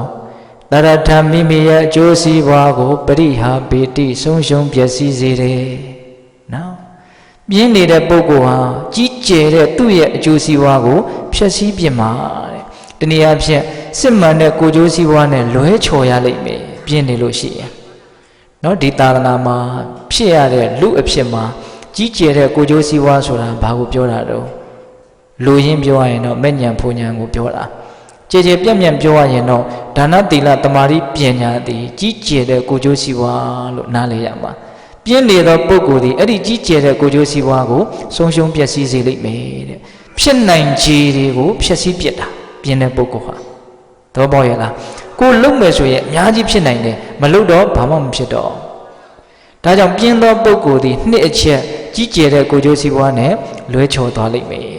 ပြင်းခြင်းရဲ့ပြစ်ဘယ်နှမျိုးလဲ2မျိုး ပြင်းကြီးခြင်းဆိုတာဘေးဆိုတဲ့နေရာမှာဒီစကားလေးတွေနဲ့ချက်ထွင်ပြီးတော့နားလည်တတ်ဖို့လိုတာပေါ့နော်နောက်တစ်ချက်ဝရိယရဲ့ဂုဏ်ကျေးဇူး2မျိုးပြင်းခြင်းနဲ့ဝရိယကဆန့်ကျင်ဘက်ဆိုတော့အပြစ်နဲ့ဂုဏ်နဲ့ကလည်းဆန့်ကျင်ဘက်ဖြစ်နေမှာပေါ့နော်အေးဘာပြောလဲဆိုတော့အာရထဝိရိယေနာသာခောဘိက္ခဝေဒုက္ခံဝိဟရတိပါဝိဝိထောပါပကေဟိအကုတလေဟိဓမ္မေဟိမဟာတင်္စတရထံပရိပူရိတိဝရိယရှိတဲ့ပုဂ္ဂိုလ်ဟာအာထုတ်နေစေအခိုက်အတန့်မှာကိုပဲသူ့ရဲ့စိတ်တည်အကုသိုလ်နဲ့ကင်းကွာသွားတဲ့အတွက်ကြောင့်နော်စိတ်ဟာချမ်းချမ်းသာသာကိုဖြစ်နေတယ်တဲ့ကြိုးစားနေရင်ကြိုးစားနေတဲ့အခိုက်အတန့်မှာစိတ်တည်အကုသိုလ်နဲ့ကင်းကွာတဲ့အတွက်ကြောင့်ဒီပုဂ္ဂိုလ်သည်ချမ်းချမ်းသာသာနေရတယ်အပူနဲ့မရောလို့အေးတဲ့သဘောအရှုပ်နဲ့မရောလို့ရှင်းသွားတဲ့သဘောဆင်းရဲတာတွေနဲ့မရောမိလို့ချမ်းသာသွားတဲ့သဘောအဲ့ဒါလိုနားလည်လို့မရဘူးလားရတယ်ဒါကြောင့်အထုတ်ခြင်းဝိရိယတရားနဲ့ပြည့်စုံသောပုဂ္ဂိုလ်သည်လောလောဆယ်ကိုပဲသူ့စိတ်တည်အကုသိုလ်ကင်းတဲ့အတွက်ကြောင့်ချမ်းသာနေပါတယ်တဲ့လက်တွေ့မကြဘူးလားဗျာရတယ်နော်အထုတ်နေတဲ့အချိန်တိုင်းမှာစိတ်တည်တတ္တရာကိုရတယ်နော်အဲ့ဒါဝိရိယရဲ့နံပါတ်1အကျိုးကျေးဇူးပေါ့နောက်နံပါတ်2အကျိုးကျေးဇူးကြတော့မဟာတင်းစကြီးကျယ်လှစွာသောတရထမိမိရဲ့ကျိုးစီးပွားကိုပရိပူရိတိပြည့်စုံစေတယ်နော်ဝိရိယရှိတဲ့ပုဂ္ဂိုလ်ဟာကြီးကျယ်တဲ့ကိုယ်ကျိုးစီးပွားနဲ့ပြည့်စုံမယ်ကြီးကျယ်တဲ့ကိုယ်ကျိုးစီးပွားဆိုတာစောစောကပြောခဲ့ပြီနော်ဒါနသီလသမာဓိပညာထွတ်ထက်မြင့်ပြောရရင်တော့မဲ့ဉဏ်ဖို့ဉဏ်ပေါ့နော်အဲ့ဒါဝိရိယအားအစွမ်းနဲ့ပြည့်စုံတဲ့ပုဂ္ဂိုလ်တွေအဲ့လိုကြီးကျယ်တဲ့ကိုယ်ကျိုးစီးပွားနဲ့ပြည့်စုံကြလိမ့်မယ်ဒီနေရာမှာဦးဇင်းတို့ဝေဝစတော်ဘုရားကြီးပြောတဲ့စကားကိုဦးဇင်းအမှတ်ရတယ်စတော်ကြီးခဏတိုင်းပြောတဲ့စကားတစ်ခွန်းရှိတယ်အဲ့ဒါဘာလဲဆိုတော့ရှေးအရှင်ကောင်းတို့ရဲ့လုံလဝရိယကိုသာအမိလိုက်ပါဗျာတဲ့လူရာတွေမကပါဘူးအပူတွေနဲ့မှပြည့်စုံပါလိမ့်မယ်တဲ့စတော်ကြီးပြောတာနော်ရှေးအရှင်ကောင်းတို့ရဲ့လုံလဝရိယကိုသာအမိလိုက်ပါတဲ့လူရာတွေမကပါဘူးအပူတွေနဲ့မှရပါလိမ့်မယ်တဲ့အဲ့ဒါဦးဇင်းတို့ကကိုမိတဲ့ဉာဏ်လေးနဲ့စဉ်းစားကြည့်တယ်လူရာတွေမကပါဘူးလူရာတွေရမယ်ဆိုတော့လူရာတွေကပါလေမဲ့ဉဏ်ဖူဉဏ်ကိုပြောတာဖြစ်မယ်လို့ဒါကဦးဇင်းကတွေးကြည့်တာအပူတွေပါရမယ်ဆိုတော့အပူတွေကဘာတွေကိုပြောတာလဲလောကီချမ်းသာတွေကိုပြောတာဖြစ်မယ်လို့ဦးဇင်းကတွေးကြည့်တာဟုတ်ရဲ့လားဒါကြောင့်ပိဋကပေါင်းသူတော်ကောင်းတို့ဝရိယကိုသာပေမီခိုက်မီအောင်ကိုကမြင့်နိုင်မယ်ဆိုလို့ရှိရင်ဒီပုဂ္ဂိုလ်ဒီဝိရိယတိပနော်ဝရိယဒီပင်လျင်ပြည်စည်းခြင်းရဲ့အခြေခံအကြောင်းတရားဖြစ်တဲ့အတွက်ကြောင့်ကောင်းမြတ်တာတွေအားလုံးမပြည့်စုံမှုလို့မဆိုနိုင်ဘူးပြည့်စုံတော့မှာဝရိယရှိတဲ့ပုဂ္ဂိုလ်ဟုတ်ရဲ့လားဒါကြောင့်ဦးဇင်းတို့မြတ်စွာဘုရားပြိဋိဘံစံပြီးတဲ့နောက်မှာမြတ်စွာဘုရားဟောတဲ့ဒေသနာတော်နဲ့အညီကျင့်ကြံကြိုးကုပ်အထောက်ကြလို့တနည်းအားဖြင့်ဝရိယအားအစွမ်းနဲ့ပြည့်စုံကြလို့စစ်မှန်တဲ့ကိုယ်ကျိုးစီးပွားနဲ့ပြည့်စုံသွားကြတဲ့အရိယာသူတော်ကောင်းကြီးတွေမရှိဘူးလားဘာကြောင့်သူတို့အဲ့ဒါလိုပြည့်စုံသွားတာလဲဝရိယရှိလို့ပေါ့ခမည်းတော်ကျုပ်တို့ဒီသားလျင်ဝရိယကင်းခပ်ပေါ့ခပ်ပြင်းပြင်းနေနေတဲ့အတွက်ကြောင့်စစ်မှန်တဲ့ကိုယ်ကျိုးစီးပွားနဲ့ဒီကနေ့အချိန်ထိလွဲချော်နေစေပဲဒါကြောင့်ကိုလည်းပဲကျင့်တတ်တယ်အားရတယ်လို့လည်းယာနှုံးပြီးမရှိပါဘူးပစ္စည်းတွေပေါ်လို့ကိုကျင့်တတ်လိမ့်မယ်လို့ထင်ရင်တော့မှားမှာပဲနော်မှားမှာပဲနော်တခါဒီမိုင်းများဟုတ်ရဲ့လားဒါကြောင့်ကိုဘာကြောင့်တကယ်ကျင့်တတ်မှုမရသေးတာလဲဆိုရင်ကိုယ်တန်တမှာကျင့်တတ်เสียတကယ်မရှိသေးလို့ဆိုတာရှင်းနေတာပဲဘာကြောင့်ကိုယ်တန်မှာကိုယ်စိတ်ကိုငါလူဖြစ်ကျိုးနှက်လိုက်တာဆိုတဲ့အဆင့်ထိအောင်ကျင့်တတ်မှုမရသေးတာလဲဆိုရင်ပြင်းနေလို့အဲ့ဒီကျင့်တတ်မှုကိုဖြစ်စေတဲ့တကယ်ကြီးကျယ်တဲ့အကျိုးစီးပွားတွေမရသေးတာဟုတ်တယ်မဟုတ်လားဒါကြောင့်ဦးဇင်းတို့ဒါပြင်းရခြင်းသည်ဘေးဖြစ်တယ်ဆိုတဲ့အကြောင်းပြင်းရခြင်းသည်ကြောက်မက်ဖွယ်ရာဖြစ်တယ်ဆိုတဲ့အကြောင်းကိုလေးနက်တဲ့ရှုထောင့်ကနေပြီးတော့ဒါပြောတာဟောဦးဇင်းတို့ပြင်းရင်ပြင်းနေရင်ဘေးတင်မယ်ဆိုတာကအပေါ်ယံပြောလဲမှန်တာပဲအပေါ်ယံတွေးကြည့်လဲမှန်တာပဲဆိုကြပါစို့လောကကြီးမှာမလုချင်မကန်ရင်နဲ့ပြင်းရလေးကန်ထိုင်းမိုင်းနေတဲ့ပုဂ္ဂိုလ်တူတယောက်တည်းမပြည့်စုံခြင်းအစရှိတဲ့ဘေးတွေမသိနိုင်ဘူးလားပြင်းနေတဲ့ပုဂ္ဂိုလ်ဟာကိုယ်တာဝန်ကိုမယူနိုင်ဘူးခက်တာကပြင်းတဲ့ပုဂ္ဂိုလ်တွေကကိုယ်တာဝန်ကိုမယူနိုင်တဲ့အပြင်ကိုယ်တာဝန်ကိုမယူနိုင်မဲနဲ့သူများတာဝန်တွေပါယူထားတာတွေကလည်းရှိသေးတာပေါ့ဟုတ်လားဒါကြောင့်ပြင်းသောပုဂ္ဂိုလ်သည်ကိုနှိပ်စက်တယ်လို့ကိုနီးစက်ရာမိသားစုအတိုင်းဝိုင်းပတ်ဝန်းကျင်ကိုလည်းနှိပ်စက်ရာရောက်တယ်လို့ဦးဇင်းထင်တယ် နော်လူပြင်းတယောက်ကပတ်သက်နေတဲ့ပုံကိုယ်တွေဆင်းရဲရတယ်မရှိဘူးလားရှိတာပေါ့ဒါကြောင့်ဦးဇင်းတို့မြတ်စွာဘုရားကပြင်းခြင်းရဲ့အပြစ်ဝိရိယရဲ့အကျိုးကျေးဇူးတွေကိုအများကြီးပြောထားတာရှိတဲ့အနက်ကတစ်ခုခေါင်းထဲမှာပေါ်လာပြန်တယ်အဲ့ဒါကဘာလဲဆိုတော့ပိဿတ်ပေါင်းသူတော်ကောင်းတို့တချို့ကြားဘူးပြီးသားဖြစ်လိမ့်မယ်နော်မြတ်စွာဘုရားယဟန်တော်တွေကိုဟောတာပါချစ်သားတို့တဲ့ရှေးတုန်းကဖြစ်ခဲ့ဘူးတာလေးပြောပြမယ်တဲ့ရှေးတုန်းကတာဝရိနာနတ်တွေကိုအစိုးရတဲ့တရားမင်းကသူ့ရဲ့သားဖြစ်တဲ့သူ့ဝိရာကိုပြောတယ်တဲ့ဘာပြောလဲဆိုတော့ချစ်သားသူ့ဝိရာအတူဓာတွေဟာတာဝရိနာကိုတိုက်ခိုက်ဖို့အတွက်စစ်ချီပြီးတော့လာနေတယ်ဒါကြောင့်တာဝရိနာကိုအတူဓာတွေရဲ့ရန်ကကာကွယ်ဖို့အတွက်ချစ်သားစစ်ပြင်မှာလို့ခိုင်းတယ်အဲ့တော့သူ့ဝိရာကကောင်းလာပါပြီလို့ဝန်ခံပြီးတော့နတ်တွေရဲ့အာယုံကများတော့မေ့နေတယ်အဲ့ဒါဒုတိယကြိမ်ထပ်ပြီးတော့တိုက်တွန်းတယ်ချစ်သားသူ့ဝိရာတာဝရိနာကာကွယ်ဖို့အတွက်တာဝရိနာကိုကာကွယ်ဖို့အတွက်စစ်ပြင်မှာကောင်းလာပါပြီလို့ဝန်ခံတယ်မေ့ပြန်တယ်တတိယအကြိမ်တိုက်တွန်းတယ်မေ့ပြန်တယ်အဲ့ဒီမှာတရားမင်းကသူ့သားသူ့ဝိရာကိုပြောတဲ့စကားတစ်ခွန်းကောင်းလုံးလို့မြတ်စွာဘုရားကတဆင့်ယူပြီးတော့ယဟန်တော်တွေကိုဟောတာနော်ဘာပြောလဲဆိုတော့အနုထာအဝါယမဒုက္ခယတရာဒိကိစတိသူဝိရာတထကိစ္ဆာဟိမင်္စတထေဝပပယချစ်တန်းသူဝိရာအာမထုတ်ရပဲနဲ့မကြိုးစားရပဲနဲ့ချမ်းသာမဲ့နေရာများရှိခဲ့မယ်ဆိုလို့ရှိရင်အဲ့ဒီနေရာကိုမင်းအရင်သွားပါတဲ့ပြီးရင်ငါ့ကိုလည်းခေါ်ပါတဲ့နော်အလုံးမလုံးရပဲနဲ့ချမ်းသာမဲ့နေရာများရှိမယ်ဆိုရင်အဲ့ဒီနေရာကိုမင်းအရင်သွားပါပြီးရင်ငါ့ကိုလည်းခေါ်ပါတဲ့ဒါလူငယ်တွေအတွက်မှတ်သားစရာနော်ဟိုလူငယ်တွေအတွက်ဆိုတာလေလူကြီးတွေအတွက်တောင်ပိုအသုံးတဲ့ခြင်းတဲ့ပဲဟုတ်လားသားတွေသမီးတွေခိုင်းမကောင်းဘူးဆိုလို့ရှိရင်ပြောစရာစကားတစ်ခွန်းရတာပေါ့နော်သားတို့သမီးတို့လုံးမလုံးဖဲနဲ့ချမ်းသာမဲ့နေရာလေးများရှိရင်မင်းတို့အရင်သွားပါပြီးရင်ဖေတို့မေတို့ကိုလည်းခေါ်ပါအဓိပ္ပာယ်ကမှပြောတာလေအလုံးမလုံးဖဲနဲ့ချမ်းသာတဲ့နေရာအစဉ်ပြေနိုင်မဲ့နေရာဆိုတာလောကမှာမရှိဘူးလို့ပြောတာအဲ့ဒါမြတ်စွာဘုရားကယဟန်တော်တွေကိုရှေးကံအကျိုးပေးကိုမှီပြီးတော့အသက်မွေးကြတဲ့နတ်တွေကတောင်မှလုံလဝရိယရဲ့အကျိုးကျေးဇူးကိုသိမြင်နားလည်ပြီးတော့ပြောကြသေးတယ်ဆိုရင်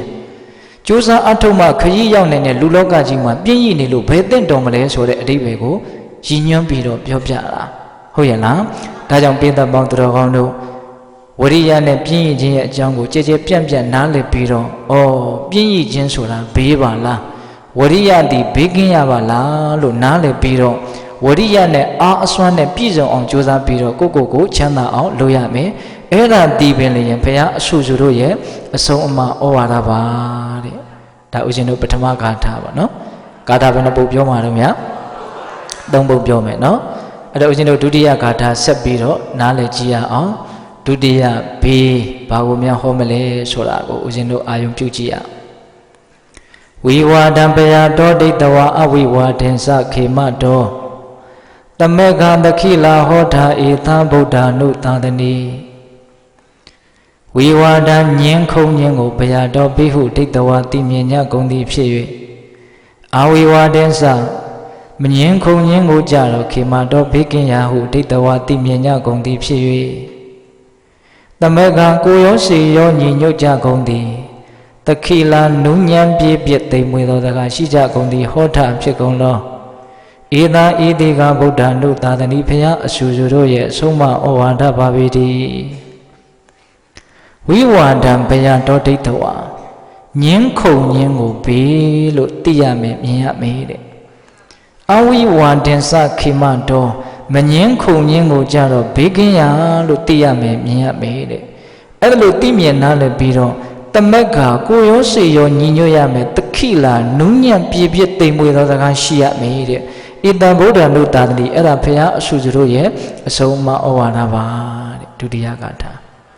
ဒုတိယဂါထာဖြင့်မြတ်စွာဘုရားဟောပြတဲ့ဘေးဆိုတာကလေဒကာဓမ္မတို့ဦးဇင်းတို့တာမန်နားလည်ထားတဲ့ဘေးနဲ့မတူပြန်ဘူးနော်ဒီနေ့မှာပြောထားတာဗါတဲ့တော့ညင်းခုန်ညင်းသည်ဘေးပါတဲ့နော်ဒါနဲ့ပတ်သက်ပြီးတော့ဦးဇင်းတို့ကပို့လို့တောင်းပြောခြင်းစိတ်ရှိတယ်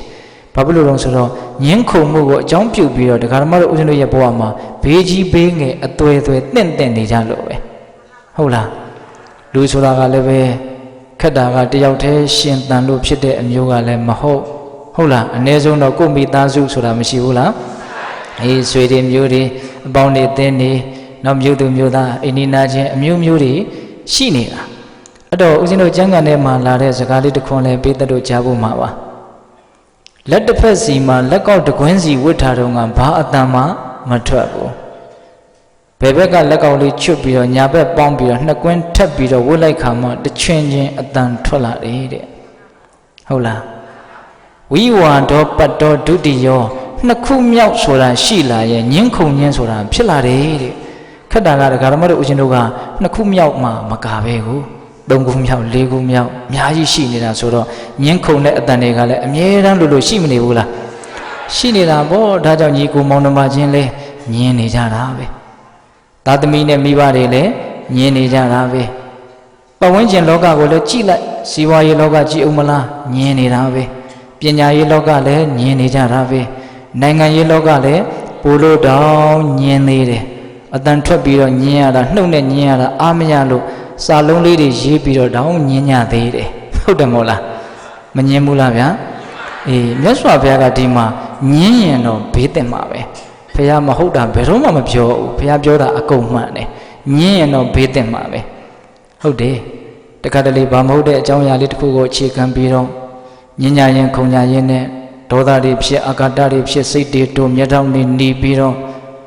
အစကဘလောက်ပဲချစ်တဲ့ခင်နဲ့မေတ္တာရှိတဲ့ပုဂ္ဂိုလ်ပဲဖြစ်ဖြစ်ညှင်းခုန်ပြီးကတော့တယောက်မျက်နှာတယောက်မကြည့်ချင်ဘာဖြစ်သွားတာတော့မုန်းသွားတာအဲ့ဒီခဏတော့မုန်းသွားတာအဲ့ဒါညှင်းခုန်မှုကကြီးရင်ကြီးသလောက်တစ်သက်လုံးလဲမုန်းသွားတတ်တယ်တစ်တန်တရားလုံးလဲမုန်းသွားတတ်တယ်ဟုတ်ရဲ့လားဒါကြောင့်ညှင်းခုန်မှုဆိုတာအလွန်ကြောက်စရာကောင်းတယ်ကြောက်เสียကောင်းတဲ့အနာဂတ်ရှိတယ်ညှင်းခုန်ခြင်းမှာကြောက်เสียကောင်းတဲ့နောက်ဆက်တွဲရှိတယ်ညှင်းခုန်ခြင်းကိုအကြောင်းပြုပြီးတော့ဒေါသတွေအာဃာတတွေနဲ့စီလုံးညီညွတ်မှုပြိုကွဲပြီးတော့နောက်အင်အားတွေဆုပ်ယုပ်ပြီးတော့မမျှော်မှန်းနိုင်တဲ့ဘေးအကြီးကြီးတွေထိသင့်နိုင်တယ်ဒါကြောင့်မြတ်စွာဘုရားကညှင်းခုန်ခြင်းဒီကြောက်เสียလို့ပြောတာဦးဇင်းတော်မြတ်စွာဘုရားလက်ထက်ကဘာမဟုတ်တဲ့အကြောင်းအရာလေးတစ်ခုကိုအခြေခံပြီးတော့တန်ဃာတော်တွေညဉ့်ညရင်ခုန်ညာရင်းနဲ့အကြီးအကျယ်ကွဲပြားပြီးတော့ဘုရားကိုယ်တော်မြတ်ကြီးကိုယ်တိုင်ဝင်ရောက်စစ်ဆက်ဖြန့်ပြေတဲ့တောင်လက်မခံနိုင်တဲ့အဆင့်ထိရောက်အောင်အကုသိုလ်တွေများပြီးတော့ဒုက္ခတွေပွားခဲ့တဲ့အဖြစ်အပျက်တစ်ခုရှိခဲ့ဘူးတယ်။နော်လူကြီးတွေကတော့ကြားဖို့လိမ့်မယ်။တချို့သောလူငယ်တွေအတွက်ရည်ရွယ်ပြီးတော့အနှဲငယ်ပြောအောင်မယ်။နော်မြတ်စွာဘုရားကောသံမီမြို့ကိုအမိပြုတ်ပြီးတော့သတင်းသုံးကမြတ်စွာဘုရားနာမှာယဟန်တော်ပေါင်း1000ကျော်လောက်ခြံရံပြီးတော့သတင်းသုံးနေတာရှိတယ်။အဲ့ဒီ1000လောက်သောယဟန်တော်တွေတဲက900လောက်သောယဟန်တွေဟာဝိနည်းဒေသနာကိုဆောင်ရတဲ့ယဟန်တွေတဲ့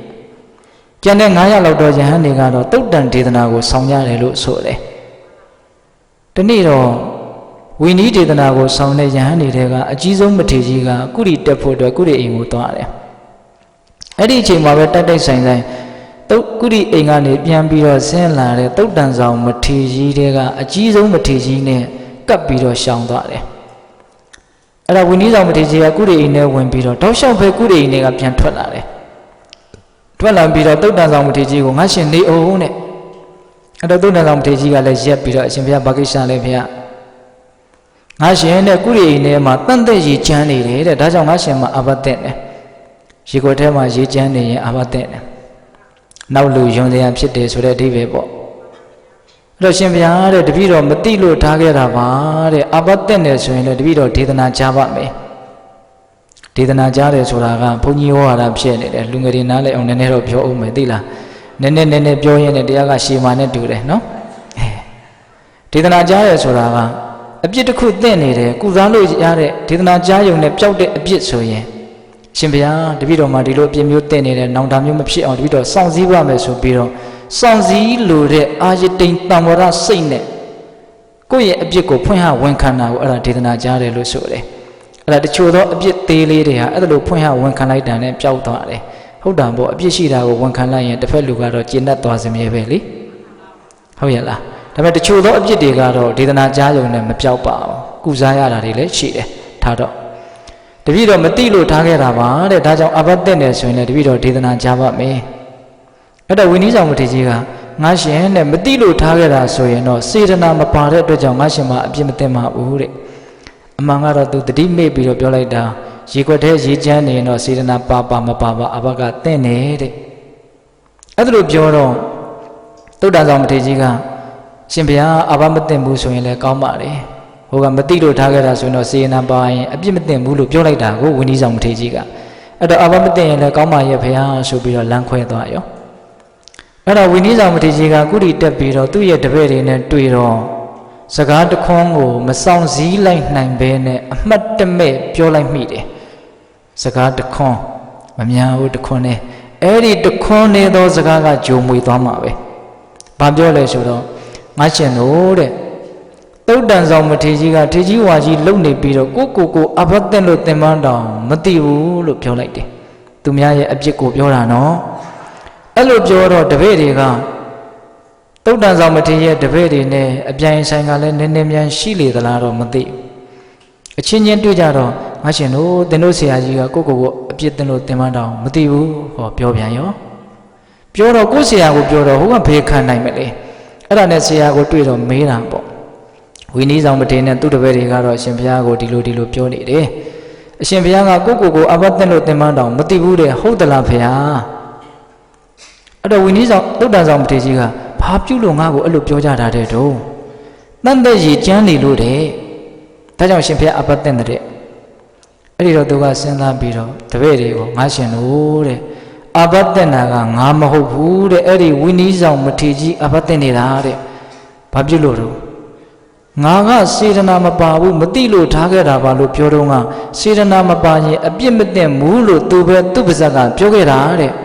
အဲ့ဒီတုန်းကအပြစ်မတင်ဘူးပြောပြီးအခုမှအပြစ်တင်တယ်လို့ပြောပြန်ပြီးခုတစ်မျိုးတော်ကြတစ်မျိုးနဲ့အပြစ်တင်နေတာကမှုတာဝါဒနဲ့သူကအပြစ်တင်နေတာတဲ့ကဲပိဿရေသူများကိုအပြစ်ပြောရင်တော့ကိုယ့်ကိုအပြစ်ပြန်ပြောခံရဖို့ကတော့ယာနှုံးပြနေပါသေးကြတယ်လို့ထင်တာပဲလူတိုင်းဟာအတ္တမာနအကြီးကြီးတွေနဲ့တိဆောက်ထားတာကိုတော့ကောင်းတယ်လို့ထင်ကြတဲ့လူတွေကြီးပဲအတိပ္ပယ်ကဘာလဲအပြစ်မပြောနဲ့မရဘူးဆိုတဲ့အတိပ္ပယ်ဒါကြောင့်သူများအပြစ်ကိုပြောမယ်ဆိုရင်တော့တတိကြီးထားရမယ်ဒါအန္တရာယ်တော်နီးတယ်ဆိုတာနားလည်ဖို့လိုတယ်အမှန်ကတော့အပြစ်လည်းမပြောသင့်ပါဘူးပရဝဇ္ဇနုပတိတ္တနိစ္စဥဇ္ဇာနတင်ညီနောတဲ့ကဲ့ရဲ့လိုတော့အမှတ်ရှိသည်ဖြစ်ဖြစ်သူတော်ဘာကိုအပြစ်တင်မယ်ဆိုတဲ့စိတ်နဲ့စီလိုအပေါက်ရှားနေတဲ့ပုဂ္ဂိုလ်တယောက်တည်းအာရသောအတဝက်ခေယအာသောတရားကုံဖို့အလွန်ဝေးတယ်တဲ့ဒါကြောင့်ဦးဇင်းတို့ကိုရင်တွေဦးဇင်းတွေမှာရှုံချလို့တဲ့ကဲ့ရဲ့လို့တဲ့စိတ်နဲ့အချင်းချင်းရဲ့တပိတ်ကိုတောင်မကြည့်ကောင်းဘူးနော်ဒကမာကြီးတွေသတိထားတော့ဘာတွေဝတ်လာတာတော့လာဘာလို့မလို့ကြည်တာတော့နည်းနည်းတော့အပြစ်တင်မလို့ပေါ့ဟုတ်ရလားစဉ်းစားကြည့်နော်ဒါကြောင့်အပြစ်တင်လို့တဲ့စိတ်ဟာကြောက်เสียကောင်းတယ်သူများကိုအပြစ်တင်ရင်ကိုယ်လည်းအပြစ်ပြန်ပြီးတော့ပြောခံရဖို့တေချာတလောက်ရှိတယ်ဟိုရန်အိုးကြီးနဲ့မိဘွားနဲ့တွေ့ရင်ဘာဖြစ်မလို့ပောက်ကွဲမှာပေါ့နော်အပြစ်တင်ခြင်းဟာမိဘွားနဲ့တူတယ်လို့ဦးဇင်းထင်တယ်အတ္တကတော့ရန်အိုးကြီးနဲ့တူတယ်လို့ထင်တယ်အတူတကွအတ္တနဲ့ကိုယ့်ရဲ့အပြစ်တင်ခြင်းမိဘွားထိလို့ကတော့ဟိုငနဲ့တိုင်းငနဲ့ကွဲသွားမှာပဲအဲ့ဒါအပြစ်တင်တဲ့လူကအပြစ်တင်ခံရတဲ့လူရောနှစ်ဦးသားအဲ့ဒါလွင့်သွားမယ်လို့ဦးဇင်းထင်တယ်နော်စဉ်းစားကြည့်နော်ခက်တာကပုထုဇဉ်ဆိုတာလေသူများအပြစ်ပြောရမှစိတ်ထဲမှာနေသာထိုင်သာရှိတဲ့သဘောကလည်းရှိတယ်လို့ထင်တယ်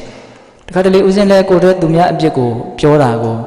ပြောတဲ့အလေးထားကိုမပယ်နိုင်ပါဘူးပြောတဲ့ခါမှာဘာလို့ပြောလဲစဉ်းစားကြည့်တယ်သူများမကောင်းဘူးလို့ပြောလိုက်ရမှာကိုကောင်းနေဆိုတဲ့ခံစားချက်မျိုးကိုတွေ့ဝိုက်ပြီးတော့ရကျင်ဟန်တူတယ်လို့ဒါဦးဇင်းကစဉ်းစားကြည့်နော်သူများကိုအပြစ်ပြောတယ်ဆိုရင်များသောအားဖြင့်ကိုယ်မှမရှိတဲ့အပြစ်မျိုးကိုပဲပြောကြတာလေကိုယ်မှလည်းအဲ့လိုအပြစ်မျိုးရှိတယ်ဆိုရင်တော့မပြောဘူးအတူတူဖြစ်နေတာကိုဟုတ်လားနော်ညောင်မြတူးရင်းနဲ့ဗာပုတ်တဲ့ဥပေါ်မှာလည်းစိုးရသေးတာကိုဟုတ်လားဒါကြောင့်ကိုယ်မှရှိတဲ့အပြစ်မျိုးဆိုတော့သိမပြောဘူးနော်သူများအပြစ်ကိုရွေးချယ်ပြောပြီးတော့သူတို့သာအဲ့လိုတို့ကအဲ့လိုမဟုတ်ဘူးဆိုတဲ့အတိတ်ပဲကိုဖော်ရမရောက်ဘူးလားသူများမကောင်းမှကိုကောင်းနေလို့ခံစားရတဲ့ဘဝမျိုးအပြစ်တင်တယ်ဆိုတာမကောင်းသူများကိုနှိမ့်နေလို့နှိမ့်လိုက်ရမှကိုမြင့်သွားတယ်လို့ရတဲ့ခံစားချက်မျိုးတကယ်တော့သူများနှိမ့်နေတယ်ကိုကဘာကိစ္စနဲ့မြင့်မှာတော့မြင့်စရာအကြောင်းမရှိပါဘူးကိုမြင့်မှကိုမြင့်မှာပေါ့ဟုတ်လားဒါကြောင့်အပြစ်တင်တဲ့ကိစ္စတွေကိုစဉ်းစားဖို့မလိုဘူးလားလိုတယ်အခုအပြစ်တင်ရာကနေတစ်ဖက်ကပြန်ပြီးတော့ဘာဖြစ်လာပြီတော့ပြောလာပြီအဘတ်တဲ့နေတာကငါမဟုတ်ဘူးတဲ့အဲ့ဒီမထေကြီးအဘတ်တဲ့နေတာခုတစ်မျိုးတော်ကြတစ်မျိုးပြောလို့တဲ့ကဲအဲ့ဒီတော့တပည့်တွေကလည်းအားရှိသွားပြီဝိနည်းဆောင်မထေရတပည့်တွေနဲ့တွေ့တော့ကိုလူတို့ ငါတို့ဆရာကြီးအဘတ်တင်နေတာမဟုတ်သင်တို့ဆရာကြီးအဘတ်တင်နေတာဟောပြောကြပြီနော်အဲ့ဒါသင်ဆရာအဘတ်တင်တာသင်တို့ဆရာအဘတ်တင်တာလို့ညဉ့်ညခုံညာရင်းနဲ့ညင်းခုံပွဲကဘလောက်ကြီးလာလဲဆိုတော့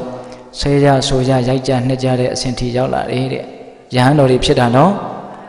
အဲ့မှာဦးဇင်းတို့စာထဲမှာမှတ်တမ်းတင်ထားတာလေးတခုသိအံ့ဩစရာကောင်းတယ်အဲ့လိုဘုန်းကြီးတွေယဟန်တွေကွဲကြပြေးကြတော့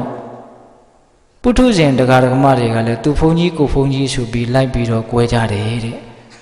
နော်ဒါကိုဦးဇင်းကမအံ့ဩပါဘူးလူတွေဆိုတာကစီးလုံးရဲ့နေရာမှာသိကြမပြောဘူးလို့ထင်တယ်ဟုတ်လားနည်းနည်းလောက်စီးလုံးပြီးရင်ကွဲဖို့ပြင်းနေကြတော့တာအဲအကြောင်းအရာလေးကအဖွဲ့အစည်းလေးလုတ်ပြီးတာနဲ့မကြာဘူးဟိုနားကထင်လားဒီနားကထင်လားဟုတ်လားအဲ့ဒါကိုဦးဇင်းကမအံ့ဩဘူးလူတွေကွဲတာပေါ့အံ့ဩတာပါလဲဆိုတော့ပုထုဇဉ်နတ်တွေပြမာတွေတောင်ကွဲကြတယ်တဲ့ကဲဖြစ်ပုံကနော်စဉ်းစားကြည့်နော်ဒါကြောင့်ကွဲပြားခြင်းဒီအလွန်ကြောက်စရာကောင်းတယ်သူ့ဘက်ကိုယ့်ဘက်ဆိုတာဖြစ်သွားတာနဲ့ဒီလူကဒုဘက်ကမဟုတ်ဘူးတဲ့ဆိုတာသိတာနဲ့ကိုယ့်ကိုဘာမှမကောင်းတာလဲမလုပ်ရပါပဲနဲ့အလိုလိုမုံမိသားကြောက်စရာမကောင်းဘူးလားကောင်းတယ်နော်ဒါကြောင့်ဦးဇင်းတို့နှိုင်းရှင်ပြီးတော့စဉ်းစားစရာလေးပြောမယ်ပြင်စန္ဒနရိယကံ၅ပါးရှိတယ်လေသေပိတိရဲ့အခြားမယ်မှာဒုတိယဘဝမှာသေချာပေါက်ငရဲကိုချနိုင်တဲ့ဂရုကံကြီးတွေပေါ့အဖေတတ်တယ်အမေတတ်တယ်ယန္နာတတ်တယ်ဘုရားသွေးစိမ့်တရားလုပ်တယ်တန်ခါသင်ခွဲတယ်အဲ့ဒီပြင်စန္ဒနရိယကံ၅ပါးထဲမှာတန်ခါဗေဒကကံဆိုတဲ့တန်ခါသင်ခွဲခြင်းကံတွေကြီးကျယ်ဆုံးကြောက်စရာအကောင်းဆုံးပဲအမေတတ်တဲ့ကံတဲ့တောင်ဆိုးတယ်နှိုင်းရှင်ပြီးတော့စဉ်းစားဖို့ကလေးပြောပြတာဟုတ်ရလားဒါကြောင့်ပိဿပေါင်းတော်ကောင်းတို့ကိုယ်ပြည့်ခြင်းဒီအလွန်ကြောက်စရာကောင်းတယ်အဲ့ဒီကြောက်စရာကောင်းတဲ့ကိုယ်ပြည့်ခြင်းဒီဘယ်ကစလို့ညင်းခုန်ညင်းကစတယ်ဒါကြောင့်ညင်းခုန်ညင်းဒီဘေးလို့မြတ်စွာဘုရားပြောတာအဲ့ဒီမှာမြတ်စွာဘုရားကယဟန်တော်တွေကိုဘာမဟုတ်တဲ့အကြောင်းအရာတစ်ခုကိုအခြေခံပြီးတော့ညဉ့်ညခုံညာရင်းနဲ့အကုသိုလ်တွေများပြီးတော့ဒုက္ခတွေပွားကုန်ပြီဝင်ရောက်စစ်ဆက်ဖြန့်ပြေးတဲ့အရက်စကားလေးနဲ့ပြောရရင်တော့နားချတယ်ပေါ့ဇတ်တော်တွေအများကြီးဟောတယ်ဒေသနာတွေအများကြီးဟောတယ်အံ့ဩစရာကောင်းတယ်ပုထုဇဉ်တို့ရဲ့သဘောတဘာဝမြတ်စွာဘုရားကိုယ်တိုင်ပြောတာကိုတောင်တပါးမှလက်မခံနော်အဲ့ဒီမှာမြတ်စွာဘုရားဂါထာလေးတစ်ပုဒ်ဟောတယ်အဲ့ဒီဂါထာလေးကတော့အလွန်ကောင်းတယ်ပရိသနာဝိဇာနန္တိမယမေထယမမတိယေဇာတထဝိဇာနန္တိတတောတမ္မန္တိမေရကအဓိပ္ပာယ်ကဘာလဲဆိုတော့ဟောဒီလောကကြီးမှာငါဟာတနေ့သေရလိမ့်မယ်သေခြင်းတရားကိုငါဘယ်လိုမှရှောင်လို့လွှဲလို့မရဘူးငါဟာသေလူပါလို့သေခြင်းတရားကိုမအောင်မိမစင်ခြင်းပဲနဲ့မေ့လျော့နေကြတဲ့ပုဂ္ဂိုလ်တွေကိုမသေးမှလိုထင်နေတဲ့ပုဂ္ဂိုလ်တွေဟာညင်းခုန်ညင်းကိုမငြိမ်းအေးစေနိုင်ကြဘူးတဲ့ငါဟာတနေ့သေရလိမ့်မယ်သေခြင်းတရားကိုရှောင်လွှဲလို့မရဘူးဒါကြောင့်ဘဝရဲ့လက်ကျန်အချိန်ကိုညင်းခုန်ညင်းဖြင့်ငါအကုန်မခံနိုင်ဘူးဆိုပြီးတော့သေခြင်းတရားကိုဖန်ဖန်ထက်ထက်တတိယနေတဲ့ပုဂ္ဂိုလ်တွေကတော့ညင်းခုန်ညင်းကိုညင်းအေးစေနိုင်နေတဲ့အဲ့တော့ဒီဒေသနာလေးကိုကောက်ချက်ဆွဲရရင်သေမာမေ့ရင်လည်းညင်းတတ်တယ်ဆိုတဲ့အဓိပ္ပာယ်ပြောရမရောက်ဘူးလားဘာကြောင့်ညင်းနေတာလဲညင်းခုန်ညင်းကတော့အကြောင်းမျိုးမျိုးရှိတယ်ဒီမှာတော့သေမာမေ့ရင်ညင်းတတ်တယ်လို့ပြောနေတယ်နော်ကြက်ချင်းတွေကကြက်တယ်လို့ပေါ့ခဏနေလေပင်ဖြတ်ခံရမယ်ဆိုတာကိုမသိတော့အချင်းချင်းတွန်ကြဟစ်ကြခွတ်ကြစိတ်ကြကြက်ချင်းထဲမှာတော့ဖြစ်ချင်တိုင်းဖြစ်မနေဘူးလားလူလောကကြီးဟာကြက်ချင်းကြီးတစ်ခုနဲ့တူတယ်လို့တောင်ယူဆစရာမရှိဘူးလားရှိတယ်နော်ဒါကြောင့်မြတ်စွာဘုရားကဒီမှာသေမာမေ့နေတဲ့တတ္တဝါညင်းခုန်ခြင်းကိုမငြိမ်းအေးစေနိုင်ဘူးအဲ့တော့ညင်းခုန်ခြင်းဆိုတဲ့ဘေးကလွတ်ချင်ရင်သေခြင်းတရားကိုလည်းစဉ်းစားဆင်ခြင်ဖို့လိုတယ်ဆိုတဲ့အဓိပ္ပာယ်ကိုလည်းတွေ့ဝိုက်ပြီးတော့ပြောရမရောက်ဘူးလားရောက်တယ်အဲ့တော့ဦးဇင်းတို့ညင်းခုန်ခြင်းကတော့အကြောင်းမျိုးမျိုးရှိတာပေါ့ဗျာဒီဒေသနာမှာတော့သေမာမေ့ရင်ညင်းတယ်လို့ဆိုတာပေါ့အဓိကကတော့အမြင်မတူတာကိုအခြေခံပြီးတော့ညဉ့်ညတာလို့ဆိုရင်ကိုလွယ်မလားပုထုဇဉ်တွေဟာအမြင်မတူကြတာကိုအခြေခံပြီးတော့ညဉ့်ညတာအမြင်ဆိုတာကလည်းတူဖို့ရမလွယ်ပါဘူးသူ့အကြိုက်သူ့စရိုက်ဘယ်ဘဝကဘာတွေလုပ်ပြီးတော့ဘာတွေဝါသနာပါပြီးတော့ဘာတွေအကြိုက်ဘာတွေအစွဲတွေပြင်းခဲ့မှမသိတာဟုတ်ဒါကြောင့်အကြိုက်စရိုက်တွေမတူကြတဲ့လူသားတွေဟာအမြင်တူဖို့ဆိုတာမလွယ်ပါဘူးနောက်ပြီးတော့ခက်တာတစ်ခုကပုထုဇဉ်တွေဟာတစုံတစ်ခုကိုမြင်ပြီးဆိုရင်ပြည့်ပြည့်စုံစုံလုံလုံလောက်လောက်မြင်ခဲ့တယ်တသိတဒေတာလေးကိုပဲကွက်မြင်ပြီးတော့အဲ့ဒါအမှန်ဆိုပြီးတော့ကောက်ချက်ဆွဲကြတာများတယ်အဲ့ဒါအန္တရာယ်အလွန်ကြီးတာပဲတစုံတစ်ခုကိုမြင်ရင်အစာအဆုံးပြည့်ပြည့်စုံစုံခြုံငုံသုံးသပ်နိုင်တဲ့အမြင်မျိုးရှိမှနောက်တနေရာရာလေးကိုကွက်မြင်ပြီးတော့ဒါအမှန်လို့ပြောရင်တော့ခက်တာပဲ ဦးဇင်းတို့ငငယ်တုန်းကမူလတန်းကျောင်းသားဘဝတုန်းကသင်ခဲ့ရတာဦးဇင်းတို့နဲ့တက်တူရွယ်တူတွေဆိုမှတ်မိကောင်းမှတ်မိလိမ့်မယ်မျက်မမြင်ပုံနှန်း6ယောက်အကြောင်းကြားဘူးတယ်မို့လားသက်ကြီးလာတော့အဲ့ဒါဘုရားဟောဒေသနာဆိုတာသိရတယ်နော်ဘာဟောထားတော့ဘာပြောထားတော့ဘုရင်ကြီးကမျက်မမြင်ပုံနှန်း6ယောက်ကိုရှင်တကောင်ကိုစမ်းခိုင်းပြီးတော့ရှင်ဆိုတာဘာနဲ့တူလဲပြောပါအဲ့တော့ရှင်ရဲ့ခြေထောက်ကိုစမ်းမိတဲ့မျက်မမြင်ပုံနှန်းကမင်းနေရရှင်ဆိုတာကျွန်းတိုင်ကြီးတစ်လုံးနဲ့တူတူပါပဲ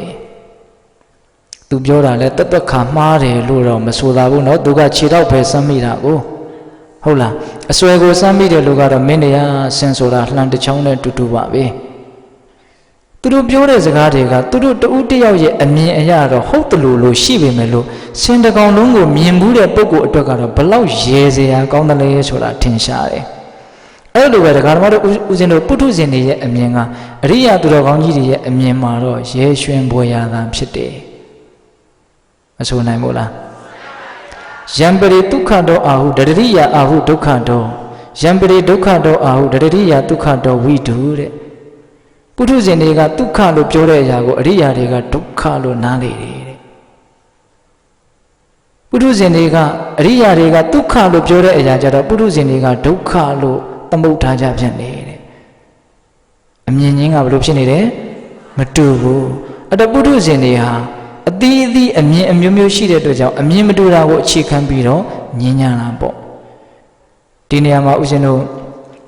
ညင်ညာတဲ့နေရာတွေမှာလေ့လာကြည့်ရင်တချို့ညင်ရင်နဲ့ကိုမှားတယ်ဆိုတာကိုသိတယ်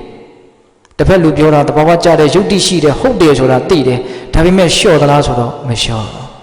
လျှော့လိုက်ရင်အရှုံးပေးငါတိတ်ခါကြတော့မှာပဲဆိုအတ္တမာနတွေနဲ့တင်းပြီးတော့ဇွတ်ဆက်ပြီးတော့ညင်နေတာမရှိဘူးလားအလွန်စိတ်ပြည့်စရာကောင်းတဲ့စိတ်ဓာတ်တွေပေါ့နော်မှားတာကိုဝန်မခံရဲဘူးပေါ့ဒါကတော့အလွန်ညံ့တဲ့ညှင်းခုန်မှုပေါ့အဲ့လိုဆိုရင်ဦးသိန်းရဲ့မှန်တယ်ဆိုရင်တော့အတင်းဖိညင်းရမလားဟာအဲ့ဒါလည်းမဟုတ်သေးဘူးလို့ထင်တယ်မှန်တယ်ထင်ရင်နိုင်ပြောလို့လည်းမဖြစ်ဘူးဘာလို့ဆိုတစ်ဖက်လူကကိုယ်စကားကိုလက်မခံဘူးဆိုရင်ဘာမှပြောစရာအကြောင်းမရှိဘူးလို့ဦးသိန်းကတော့ထင်တယ်လက်မခံပါဘူးဆိုတဲ့နောက်ပိုင်းမှာဆက်ပြောနေခြင်းသေးတယ်ဆိုရင်လည်းအဲ့ဒီစေတနာကိုစဉ်းစားရတော့မယ်ဘာကိစ္စနဲ့ဆက်ပြောနေတာတော့ဒီလူဟာတိတ်ညံ့တဲ့လူဆိုတာပေါ်လွင်ထင်ရှားစေလို့နှိမ်ညံလို့ဆက်ပြောနေတာလားဒါမှမဟုတ်ကိုဟာတိတ်တော်တဲ့လူဆိုတာကိုပေါ်လွင်ထင်ရှားစေခြင်းလို့လားတမားခုံတွေမပြခြင်းကိုလည်းအရေးကြီးတယ်လို့ထင်တယ်နော်အေးမှန်တယ်ထင်တိုင်းပြောလို့မဖြစ်ဘူးတစ်ဖက်လူကလက်ခံတယ်ဆိုရင်တော့ဒါအကျိုးတဲ့အကြောင်းတွေရှင်းရမှာပေါ့လက်မခံဘူးဇုတ်ခံညင်းနေတယ်ဆိုတော့ဘာမှပြောတဲ့အကြောင်းမရှိဘူးတချို့ကမဟုတ်ဘူးနော်ကိုမှန်တယ်ထင်ရင်ဇုတ်အတင်းဘယ်တော့မှမလျှော့ဒါလည်းပဲမဟုတ်ဘူးလို့ဦးဇင်းထင်တယ်ဟုတ်ရဲ့လားတပတ်လူကလက်မခံဘူးဆိုတဲ့နောက်ပိုင်းမှာဆက်ပြောတဲ့အကြောင်းမရှိပါဘူးဦးဇင်းတို့ဒီနေရာမှာပုံမြင်လေးတစ်ပုဒ်ပြောခြင်းတယ်ဘုန်းကြီးတစ်ပါးစီကိုကျောင်းတိုင်ဘုန်းကြီးတစ်ပါးစီကိုဘုန်းကြီးကျောင်းသား2ယောက်ရံဖြစ်ပြီးတော့ရောက်လာတယ်တဲ့ရောက်လာတော့ဘုန်းကြီးကမင်းတို့ဘာပြုလို့ရံဖြစ်လာကြတာတော့တပည့်တော်တို့ညင်းပြီးတော့ရံဖြစ်လာတာပါဖေ။မင်းတို့ကဘာတွေညင်းကြတာတော့ရံဖြစ်ရလောက်အောင်အဲ့တော့ကလေးကပြောတယ်တဲ့ဒီကောင်က1နဲ့2နဲ့ပေါင်းလို့ရှိရင်4လို့ပြောတယ်ဖေတဲ့အဲ့ဒါတပည့်တော်က1နဲ့2နဲ့ပေါင်းရင်4မဟုတ်ဘူး1နဲ့2နဲ့ပေါင်းရင်3အဲ့ဒါသူကလက်မခံတော့3ကွာ4ကွာနဲ့ညင်းနေသူနဲ့တပည့်တော်နဲ့ရံဖြစ်ကြတာဖေတဲ့အဲ့တော့ဘုန်းကြီးကခဏစဉ်းစားပြီးတော့1နဲ့2နဲ့ပေါင်း3ဆိုတဲ့ကောင်လာခဲ့ကွာလို့ခေါ်တယ်ရောက်လာတဲ့ဘုန်းကြီးက1နဲ့2နဲ့ပေါင်း3ဆိုတဲ့ကောင်ကိုရိုက်တယ်တဲ့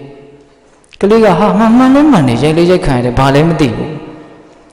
အဲ့တော့ဘုန်းကြီးကနားလေတယ်ဒီကောင်သိပ်ပြီးတော့သဘောပေါက်ဟာမတူဆိုရှင်းပြတာပေါ့မင်းကငါဘာကြောင့်လက်ရိုက်လေသိလားတဲ့မသိဘူးဖေရဆိုအေးငါပြောပြမယ်1နဲ့2နဲ့ပေါင်းရင်3ဆိုတာလောက်မှမသိတဲ့ဒီလောက်ညံ့တဲ့ကောင်နဲ့တုပြီးတော့ညင်းတာမင်းမှာအပြစ်ရှိတယ်ဟုတ်လားစဉ်းစားတော့မှန်ရင်ညင်းမယ်ဆိုတဲ့လူတွေစဉ်းစားပါဟုတ်လားနော်ခက်တာကလူတွေကညင်းကြပြီဆိုလို့ရှိရင်သူ့ထက်ကိုတာတယ်လို့တော့ထင်ကြသမီးပဲဟုတ်လားခက်တာကညင်းပြီဆိုရင်အဆင့်ကတော့တိတ်မကွာလို့ညင်းတာလို့ဦးဇင်းထင်တယ်ညင်းခုန်ခြင်းဒီတန်းညှိခြင်းတစ်မျိုးလို့ဦးဇင်းထင်တယ်တက္ကသိုလ်ကပါမောက္ခဆရာကြီးကမူလတန်းကျောင်းသားလေးနဲ့တူပြီးတော့ညင်းမလားဘာပြုလို့တော့ဟာအဲ့ဒါသူ့အတမ်းမဟုတ်ဘူးဟုတ်လားဒါပေမဲ့ခက်တာကဒကာမတို့ဦးဇင်းတို့ကညင်းပြီဆိုတော့သူ့တက်ကိုအများကြီးတာတယ်လို့ထင်တာဗျအိတ်တာတယ်လို့မဆိုနိုင်ဘူးနော်ဟုတ်ရဲ့လား ဒါကြောင့်ပိဿပေါင်းသူတော်ကောင်းတို့ညင်းခုန်ညင်းကိုတတိထားပြီးတော့ရှောင်ဖို့မလိုဘူးလားလိုတယ်ဒါပေမဲ့ခက်တာကတစ်ခါတလေမှာကိုယ့်ဘက်ကကြည့်ရင်ကိုမှန်ပြီမလို့သူ့ဘက်ကကြည့်ရင်လည်းသူမှန်းနေတာလည်းရှိတတ်တယ်ကိုမှန်တယ်ဆိုတိုင်းသူမှားမယ်လို့လည်းတော့မအောင်မိနေနဲ့လောကကြီးကအင်မတန်ကျေပြတ်နေအင်မတန်လဲနူးညံ့သိမ်မွေ့တယ်လို့ထင်တယ်တချို့ကိစ္စတချို့ပြဿနာတွေကဟုတ်တယ်ကိုယ့်ဘက်ကကြည့်ရင်ကိုမှန်တယ်ဒါပေမဲ့သူ့ဘက်ကလည်းကြည့်ကြည့်ပါသူမှန်းနေတယ်ဆိုတာကိုအော်စရာကောင်းတော့အောင်တွေးရတဲ့အချက်တွေရှိနော်ဒီနေရာမှာဦးဇင်းတို့ပုံမြင်လေးတစ်ပုဒ်ပြောဦးမယ်ဦးဇင်းကပုံမြင်ကိုပြောတာတဲ့ဝါဒနာပါတယ်နားထောင်တာဆိုရင်ပိုးတောင်ဝါဒနာပါသေးတယ်ဟုတ်လားနော်တခါတော့ကစားတောက်ဆိုင်တစ်ဆိုင်လမ်းဘေးမှာဖွင့်ထားတာမြင်းပြန်စားတောက်ဆိုင်နဲ့မြင်းပြန်ရုပ်ကလေးလမ်းဘက်ထွက်ပြီးတော့ထုထားတာပေါ့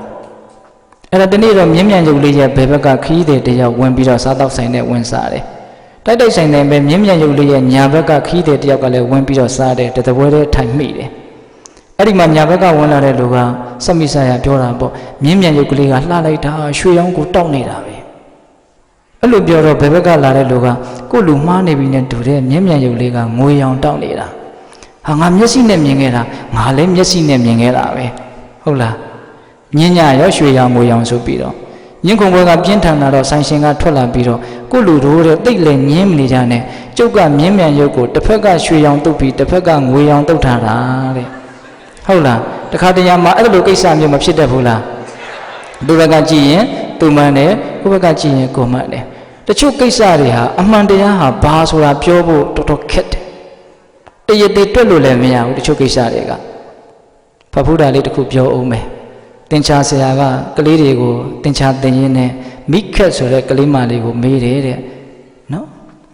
တပြားဘိုးဆေးလိပ်ဝယ်လို့ရှင်2လိပ်ရမယ်နှစ်ပြားဘိုးဝယ်ရင်ဘယ်နှလိပ်ရမလဲဟဲ့မိခက်ပြောစမ်းလို့ပြောတယ်အဲ့တော့မိခက်ကစဉ်းစားပြီးတော့တပြားဘိုးကို2လိပ်နှစ်ပြားဘိုး5လိပ်လို့ပြောဟုတ်လားအဲ့တော့ကျောင်းသားတွေကလည်းဝိုင်းရတော့ဆရာကလည်းနင်းစဉ်းစားအောင်တပြားဘိုး2လိပ်ဆိုနှစ်ပြားဘိုး4လိပ်ပေါ့အဲ့တော့ကလေးကမဟုတ်ဘူးတဲ့သူတို့အိမ်ကဈေးရောက်နေတဲ့တပြားဘိုးဝယ်ရင်2လိပ်ပေးတယ်နှစ်ပြားဘိုးဝယ်ရင်5လိပ်ပေးတယ်တဲ့အပိုး1လိပ်ပေးတာတဲ့အရာရာမှာသင်္ချာတွဲနဲ့တွက်လို့မရဘူးဟုတ်ဒီအကြောင်းအရာလေးတွေကမလေးနဲ့ဖူးလို့တော့ထင်ရတယ်ဒ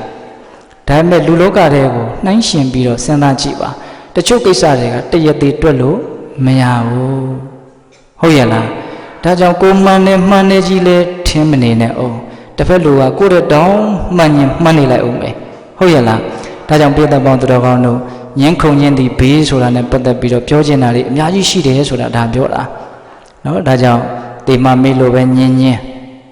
းမှန်သိရနဲ့ရှက်လို့ဇွတ်ပြီးတော့ပဲညင်းညင်းဟုတ်လားမှန်တယ်ထင်လို့ပဲနိုင်ငံစိတ်နဲ့အတင်းပဲဖိညင်းညင်းဘာအကြောင်းကြောင့်ပဲညင်းညင်းညင်းရင်ကတော့ဘေးသိရမှာဦးဇင်းကဒီတရားလေးကိုဟောတာကြားလာပြီတရားအသစ်ကလည်းပဲဦးဇင်းတို့ခေါင်းကအုံနောက်ကတလောက်ကြီးကောင်းတာမဟုတ်ဘူးတရားကအသစ်ကဖုံခုခတ်တာကတခါကြီးတခါမကြီးတွေကတရားအသစ်နဲ့အကုန်လုံးဆွဲထုတ်လို့ရတဲ့အရာမျိုးမဟုတ်ဘူးဟုတ်လားအဲ့တော့ဒီတရားလေးကိုဦးဇင်းကဟောတာတော်တော်ကြာပြီဟောတော့တခါကြီးတယောက်ဦးဇင်းတီရောက်လာတယ်ဦးဇင်းဖေဟာတဲ့ညင်းခုန်ညင်းတီဘေးဆိုတာအလွန်မှန်နေတဲ့ဖေဟာဟောတာအဲ့တော့ဦးဇင်းကတခါကြီးကဘာခံစားချက်ရှိလို့တုံးလို့မေးကြည့်တော့ဦးဇင်းဖေဟာတဲ့တပည့်တော်ကလှိုင်မြို့နယ်တဲ့ကတဲ့ဟိုတနေ့ကလှိုင်မြို့နယ်တဲ့ကရက်ွက်တစ်ခွက်ရက်ွက်အုပ်ချုပ်ရေးမှုရွေးကြတာတဲ့အဲ့ဒါလိုရက်ွက်အုပ်ချုပ်ရေးမှုရွေးကြတော့ရွေးလည်းပြီးရောလူ2ယောက်လက်ဖက်ရည်ဆိုင်မှာထိုင်ပြီးတော့ညင်းကြတာရက်ွက်အုပ်ချုပ်ရေးကတော်တယ်တယောက်ကမတော်ဘူးပေါ့ဟုတ်လားဒီလူတော်တယ်မတော်ဘူးတော်တယ်မတော်ဘူးနဲ့တယောက်ကစိတ်မရှိတော့အနာရှိတဲ့ပန်းအိုးနဲ့ခေါင်းကိုရိုက်ခွဲလိုက်တယ်တဲ့ဟုတ်လားအဲ့ဒါဆေးရုံပေါ်ရောက်သွားတယ်ဆေးရုံတော့သေတယ်တဲ့ဗျာအဲ့ဒီလူဟုတ်လားအဲ့ဒါတယောက်ကညင်းခုန်တာကိုအကြောင်းပြုပြီးတော့တင်ကြိုင်ကုန်းရောက်တယ်တယောက်ကထောင်ထဲရောက်တယ်ဘာမဟုတ်တဲ့အကြောင်းအရာတစ်ခုကိုအခြေခံပြီးတော့ညင်းရင်းနဲ့ဒါဘေးတန့်သွားတာပေါ့ဟုတ်ရဲ့လားဒါကြောင့်ပိဿပေါင်းသူတော်ကောင်းတို့ဒီညင်းခုန်ညင်းသည်ဘေးဆိုတာနဲ့ပတ်သက်ရင်တရားတစ်ပုဒ်ဟောလို့လည်းရတယ်နော်ဟုတ်လားဒါပေမဲ့ဦးဇင်းတို့ကတော့ဇက်တိုက်ဟောထားတဲ့သုံးခါထာလေးကိုအကုန်စုံအောင်ပြောခြင်းလားနော်ဒါကြောင့်ပိဿပေါင်းသူတော်ကောင်းတို့ညင်းခုန်ညင်းသည်ဘေးပါမညင်းခုန်ညင်းသည်ဘေးကင်းရဒါကိုသိမြင်နားလည်ပြီးတော့ညီညီညွတ်ညွတ်နေရမယ်တဲ့မြတ်စွာဘုရားကညီညွတ်ညွတ်နေရမယ်ဆိုတဲ့နေရာမှာတောင်တိတိကျကျပြောတယ်ဗျကိုရောစိတ်ရောညီညွတ်တည်ဖြစ်၍တဲ့ဟော လိုအပ်လို့ပြောတာနော်တချို့ကကိုယ်တွေသာညီညွတ်နေတာစိတ်တွေကညီညွတ်တာမဟုတ်လားလူချင်းကတော့ကပ်ပြီးတော့ထိုင်းနေတာပဲစိတ်ချင်းကတော့အဝေးကြီးဆိုတာတွေမရှိဘူးလားရှိတာပေါ့ဒါကြောင့်ကိုယ်ရောစိတ်ရောညီညွတ်ရမယ်တဲ့နောက်တခိလာနုညံ့ပြည့်ပြည့်သောစကားရှိရမယ်တဲ့ခုနတော့ကဦးဇင်းကိုအဲ့ဒီပန်းအိုးနဲ့ရိုက်ခွဲတဲ့အကြောင်းကိုပြောတဲ့တက္ကကြီးကပဲတစ်ဆက်တည်းဆက်ပြီးတော့ပြောသွားသေးတယ်နော်စကားပြောနုညံ့သိမ်မွေးရမယ်ဆိုတာနဲ့ပတ်သက်ပြီးတော့ဦးဇင်းဖေဟာတဲ့တပည့်တော်ဟိုတနေ့ညနေကအိမ်မှာတပည့်တော်ဒကမာကြီးရှေ့မှာငါထမင်းစားအောင်မပါလို့ပြောတော့ဒကမာကြီးကတော့ဘယ်သူကတားနေလို့လဲလို့ပြောတယ်တဲ့ဘာဖြစ်တော့ဆက်ပြောရင်အဲ့ဒါညင်းပြီးတော့လင်မယားနှစ်ယောက်ရံဖြစ်ရတော့မှာနော်အခန်းတွေကလည်းရှိရတော့နူးညံ့မှုကလည်းမတက်နိုင်တော့ဘူးနဲ့တူပါရဲ့ဟုတ်လားတခါကြီးမိုက်မြနော်ဒါကြောင့်စကားပြောကလည်းဘာဖြစ်တယ်နူးညံ့သိမ်မွေးရမယ်နော်ဒီအပြောမတက်တာကြောင့်ပဲညင်းရတာတွေမရှိဘူးလားဒီအတိတ်ပဲကိုပဲကိုပြောတာလိုသွားတဲ့အတွက်ကြောင့်တစ်ဖက်လူကနားလည်မှုတွေလွဲပြီးတော့ကိုကပြောချင်တာကဒါသူကသိသွားတာကဟိုဟာငါမင်းအဲ့လိုနားလည်အောင်ပြောတာမဟုတ်ဘူးငါအဲ့ဒီလိုသဘောနဲ့ပြောတာမဟုတ်ဘူးငါတကယ်သိသိချင်တာကဒါဟာသူကလည်းအဲ့ဒါကိုလက်မခံဟာရှင်းလေးရှုပ်လေးဖြစ်ပြီးတော့ခြားခြားလေးပြီးတော့နော်ရံဖြစ်ရတာတွေထီကြီးကျယ်သွားတာတွေမရှိဘူးလားဒီစကားတစ်ခွန်ပြောတတ်ဖို့အလွန်ကြီးကြီးတယ်လို့ဦးဇင်းထင်တယ်ဟုတ်ရဲ့လားဒါကြောင့်မြတ်စွာဘုရားကကိုရောစိတ်ရောညီညွတ်ရမယ်စကားပြောကလည်းနူးညံ့သိမ်မွေးရမယ်လို့သင်တာ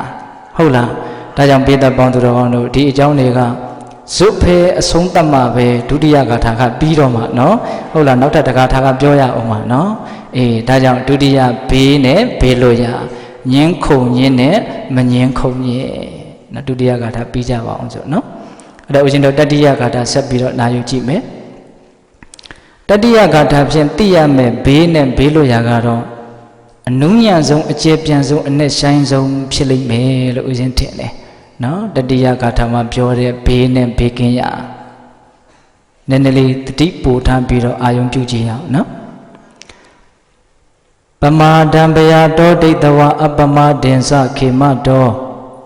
ဘာဝေထထင်ခိကံဘကံဧတာဗုဒ္ဓ ानु သာသနီပမာဒံမေလျောခြင်းကိုဗျာတောဘေဟုဒိဋ္ဌဝတိမြင်ညကုန်သည်ဖြစ်၍အပမဒင်္စမမေ့မလျောခြင်းဆိုတဲ့အပမာဒတရားကိုကြတော့ခေမာတောဘေကင်းရာဟုဒိဋ္ဌဝတိမြင်ညကုန်သည်ဖြစ်၍ဘာဝေထထင်ခိကံဘကံဘကင်၈ပါးကိုပွားများ၍နေကြကုန်လောဧတာဣတိကဗုဒ္ဓ ानु သာသနီဖျားအဆူဆူတို့ရဲ့အဆုံးမဩဝါဒပါပေတည်းပမာဒံဗျာတောဒိဋ္ဌဝမေ့လျောခြင်းကိုဘေးလို့နားလည်ရမယ်အပမဒင်္စခေမတောမမေ့မလျော့ခြင်းကိုဘေးကင်းရာလို့နားလည်ရမယ်တဲ့အဲ့ဒါလို့သိမြင်နားလည်ပြီးတော့ဘာဝေထထင်ခိကံမကံမဂ္ဂင်၈ပါးကိုပွားများတဲ့အလိအကျင့်ဖြင့်နေထိုင်ကြရမယ်ဧတံဗုဒ္ဓ ानु သာသနီအဲ့ဒါဘုရားအဆူဆူတို့ရဲ့အဆုံးအမဩဝါဒပါတဲ့မေ့လျော့ခြင်းပမာဒနဲ့မမေ့မလျော့ခြင်းအပမာဒအတွဲဒီပမာဒဆိုတဲ့စကားလုံးရဲ့အပမာဒဆိုတဲ့စကားလုံးရဲ့ဟာသာသနာတော်မှာအခြေပြန့်ဆုံးသောအဓိပ္ပာယ်အကြီးကျယ်ဆုံးသောစကားလုံးတွေဖြစ်လိမ့်မယ်လို့ဦးဇင်းထင်တယ်။ဟောဆိုမေ့လျော့ခြင်းဒီဘာဆိုတာကိုအဓိပ္ပာယ်ဖွင့်ရင်တော်တော်နဲ့ကုန်နိုင်ဝယ်ရမရှိ။နော်ဦးဇင်းတို့ဒုသလိုက်တရားတွေပြုပြီးတော့အကုသိုလ်တွေအကြီးကြီးပြုနေရင်လည်းဒါမေ့လျော့ခြင်းလို့ဆိုတယ်။နော်ဘဝရဲ့တန်ဖိုးဘာသာသာသနာရဲ့တန်ဖိုးကိုမသိဘဲနဲ့နော်ပြစ္ဆလက်ခတ်ကိုဒုက္ခရောက်အောင်လုပ်နေတဲ့ပုဂ္ဂိုလ်ဟာဒါအကြီးအကျယ်မေ့လျော့နေတယ်ပေါ့။နော်မြင်ဖို့ကြားဖို့နားဖို့စားဖို့ပဲတွေးနေတယ်။ထိဖို့ပဲတွေးနေတယ်ဒါလည်းမေ့လျော့ခြင်းပဲခန္ဓာမှာဖြစ်နေတဲ့သဘာဝတရားတွေကိုသိမြင်နားလည်အောင်မကြိုးစားဘူးဆိုရင်ဒါလည်းမေ့လျော့ခြင်းပဲမေ့လျော့ခြင်းရဲ့အဓိပ္ပာယ်တွေအများကြီးမရှိဘူးလားရှိတယ်မေ့လျော့ခြင်းရဲ့အဓိပ္ပာယ်တွေအများကြီးရှိသလိုမမေ့မလျော့ခြင်းရဲ့အဓိပ္ပာယ်ကပိုလို့တောင်းများအောင်ပဲဘာဖြစ်လို့လဲဆိုတော့ပိဋကတ်၃ပုံတည်အပမဒဆိုတဲ့မမေ့မလျော့ခြင်းထဲမှာအကျုံးဝင်နေဆိုတာပိဋကတ်တို့ကြားဘူးတယ်မဟုတ်လားကြားဘူးတယ်နော်ကုန်းတော်တွေရဲ့ခြေရာထဲမှာဆင်ခြေရာကိုအကြီးဆုံးလို့ဆိုရတယ်တဲ့ဟုတ်လားဘယ်ကုန်းတော်ရဲ့ခြေရာမျိုးကိုမဆိုဆင်ခြေရာတွေကိုထည့်လိုက်ရင်အကျုံးဝင်သွားတယ်အဲ့ဒါလိုပဲဘယ်သူတော်ကောင်းတရားမျိုးကိုမဆိုအပမဒတရားတွေကိုထည့်လိုက်ရင်အကျုံးဝင်သွားတာကြီးပဲဒါကြောင့်အပမဒတရားဒီသူတော်ကောင်းတရားတွေထဲမှာအကြီးကျယ်ဆုံးအကျေပြန့်ဆုံးတရားလို့မြတ်စွာဘုရားဟောတာဒါကြောင့်ဦးဇင်းတို့အင်မတန်ကျေပြန့်တဲ့နှစ်ဆိုင်တဲ့ဒီပမာဒနဲ့အပမာဒအကြောင်းကိုပြောရင်ကုန်နိုင်ပွဲရမရှိဘူးဒါပေမဲ့ဦးဇင်းတို့ဒီဒေသမှာတော့မြတ်စွာဘုရားက ပမာဒဆိုတဲ့မေ့လျော့ခြင်းသည်ဘေးပါအပမာဒဆိုတဲ့မမေ့မလျော့ခြင်းသည်ဘေးကင်းရအဲ့လိုပြောတာနော်အဲ့တော့ဒီနေရာမှာဦးဇင်းတို့ပမာဒသည်ဘေးဖြစ်တယ်ဆိုတဲ့အကြောင်းအပမာဒသည်ဘေးကင်းရန်ဖြစ်တယ်ဆိုတဲ့အကြောင်းကိုဂါထာလေးတစ်ပုဒ်ကိုအခြေခံပြီးတော့ဏိဂုံးချုပ်ရှင်းပြခြင်းလေနော်ဂါထာလေးတစ်ပုဒ်ဒီဂါထာလေးကဦးဇင်းတို့တမိုင်းကြောင်းအစဉ်လာအလွန်ကြီးတဲ့ဂါထာလေးပါတချို့သောပညာရှင်တွေကဒီဂါထာလေးကိုကဘာကြီးကိုအလင်းတက်ရစေတဲ့ဂါထာလို့ပြောကြတယ်တဲ့ဘာဖြစ်လို့လဲဆိုတော့ဏိကြောဓပါမဏိလေးကစန္ဒာတောကဆိုတဲ့မင်းကြီးကိုဒီဂါထာလေးကိုဟောလို့အဲ့ဒီစန္ဒာတောကဆိုတဲ့မင်းဟာတိရိဓမ္မတောကဆိုတဲ့မင်းဖြစ်လာပြီးတော့ကိုယ်တိုင်ကိုယ်ဌာနသာသနာပြုနိုင်သည့်အထီးကြီးကျယ်ထင်ရှားတဲ့မင်းကောင်းမင်းမြတ်တစ်ပါးဖြစ်လာလို့ပဲတဲ့ဒီဂါထာလေးရဲ့အစွမ်းပေါ့နော်မကင်းဘူးပေါ့နောက်ပြီးတော့ဒီဂါထာလေးကိုမြန်မာနိုင်ငံကိုအလင်းတက်ရစေခဲ့တဲ့ဂါထာလို့လည်းပြောကြတယ်တဲ့ရှင်အရဟံမထေရမြတ်ကအနောထာမင်းကြီးကိုဒီဂါထာလေးကိုဟောလို့အနောထာမင်းကြီးဟာမြန်မာနိုင်ငံတဏ္ဍတလျာထေရဝါဒဗုဒ္ဓသာသနာထွန်းကားပြန့်ပွားအောင်ကြိုးစားခဲ့တဲ့မင်းကောင်းမင်းမြတ်တစ်ပါးဖြစ်ခဲ့လို့ပဲတဲ့အဲ့ဒါလောက်တမိုင်းကြောင်းအစဉ်လာကြီးတယ်ပေါ့ဒီဂါထာလေးကအဲ့ဒါဦးဇင်းကဒီဂါထာလေးကိုရွတ်လိုက်ရင်တချို့သောဒကာကြီးဒကာမကြီးတွေကတို့ဒါလေးရဘူးတယ်ဆိုရလောက်အောင်ဗုဒ္ဓဘာသာတို့ရဲ့နားထဲမှာအလွန်အကျွမ်းတဝင်ရှိပြီးသားဖြစ်တဲ့ဂါထာလေးပါနော်အဓိပ္ပာယ်ကတော့အလွန်လေးနက်တယ်နော်ဦးဇင်းတို့ဗမာဆိုရိုးစကားလေးတစ်ခုရှိတယ်အဖျားရည်စက်အနက်ပင်လေဆိုတဲ့စကားတစ်ခုရှိတယ်နော်ပြောလိုက်တဲ့စကားကတော့အဖျားမှာတီးနေတဲ့ရည်စက်ကလေးလောက်ပဲရှိတယ်ပေါ့အဓိပ္ပာယ်ကိုဖွင့်ဆိုလိုက်မယ်ဆိုရင်တော့ပင်လေကြီးလောက်ခြေပြန့်နေဆိုတဲ့အဓိပ္ပာယ်အဖျားရည်စက်အနက်ပင်လေအဲ့ဒီအမျိုးအစားထဲမှာဒီဂါထာလေးကိုထည့်ရလိမ့်မယ်အဲ့ဒါတော့သူ့ရဲ့အဓိပ္ပာယ်ဟာခြေပြန့်တယ်အဲ့ဒါလေးကိုပေးသက်ပေါင်းသူတော်ကောင်းတို့လေးလေးနက်နက်အာယုံပြုကြည့်အောင်နော်အပမဒောအမတံပဒံပမာဒောမိစုနောပဒံအပမထာနမေယန္တိယေပမထာယထာမတာကြားဘူးတယ်မို့လား၄ပါးရှိတယ်နော်အဲ့ဒါပထမ2ပါးဖြင့်စန့်ကျင်ဘက်အဓိပ္ပာယ်တစ်စုံကိုပြောတယ်နောက်ထပ်ဒုတိယ2ပါးဖြင့်စန့်ကျင်ဘက်အဓိပ္ပာယ်တစ်စုံကိုထပ်ပြောတယ်ဒီဂါထာလေးမှာစန့်ကျင်ဘက်အဓိပ္ပာယ်2စုံပါတယ်နော်အပမဒောအမတံပဒံပမာဒောမစ္ဆုနောပဒံဆိုတဲ့2ပါးကစန့်ကျင်ဘက်အဓိပ္ပာယ်တစ်စုံအပမထာနမိယန္တိယေပမထာယထာမတာဆိုတာကစန့်ကျင်ဘက်အဓိပ္ပာယ်တစ်စုံကိုပြောလိုက်မယ်အဲ့ဒါလေးကိုပေးသက်ပေါင်းသူတော်တို့အာယုံပြုကြည့်အောင်အပမဒောမမိတ်မလျော်ခြင်းဆိုတဲ့အပမာဒတရားသည်အမတံပဒံမတရားနိဗ္ဗာန်ရခြင်းရဲ့အကြောင်းပါပေ၏အပမာဒဆိုတဲ့မမိတ်မလျော်ခြင်းတတိတရားသည်မတရားနိဗ္ဗာန်ရခြင်းရဲ့အကြောင်းပါတဲ့မမေ့ခြင်းသည်မသေးခြင်းရဲ့အကြောင်းပေါ့ပမာဒောမစ္ဆုနောပဒံပမာဒောမိမိရော့ရော့ပေါ့ပေါ့ဆဆနေကြတယ်ဆိုတဲ့ပမာဒတရားသည်မစ္ဆုနောပဒံဖန်ဖန်သေးခြင်းရဲ့အကြောင်းတရားပါပေ၏မေ့နေတယ်ဆိုတဲ့ပမာဒတရားကတော့အဖန်ဖန်သေးခြင်းရဲ့အကြောင်းပါဆန့်ကျင်ဘက်လို့မဆိုနိုင်ဘူးလားမမေ့ခြင်းသည်မသေးခြင်းရဲ့အကြောင်းမေ့ခြင်းသည်သေခြင်းရဲ့အကြောင်းဒီနေရာမှာဦးဇင်းတို့ကတရားကိုခေါင်းစဉ်လေးလောက်ပြောသွားရုံမျှနဲ့လုံလောက်တယ်လို့ဦးဇင်းမထင်ဘူးဘယ်နဲ့ကြောင့်မမေ့ခြင်းသည်မသေခြင်းရဲ့အကြောင်းဖြစ်တယ်လဲနည်းနည်းတော့ပြောအောင်မှဖြစ်မယ်လူငယ်တွေအတွက်ဟုတ်လားဘယ်နဲ့ကြောင့်မေ့လျော့ခြင်းသည်သေခြင်းရဲ့အကြောင်းဖြစ်တယ်လဲနည်းနည်းတော့ပြောအောင်မှဖြစ်မယ်နော်မမေ့ခြင်းသည်ဘယ်နဲ့ကြောင့်မသေခြင်းရဲ့အကြောင်းဖြစ်တယ်လဲအတူဆုံးပြောမယ်ဗျာနော်မမေ့ရင်ကုသိုလ်မျိုးစုံဖြစ်မယ်ကုသိုလ်မျိုးစုံဖြစ်ရင်နိဗ္ဗာန်ချမ်းသာကိုရလိမ့်မယ်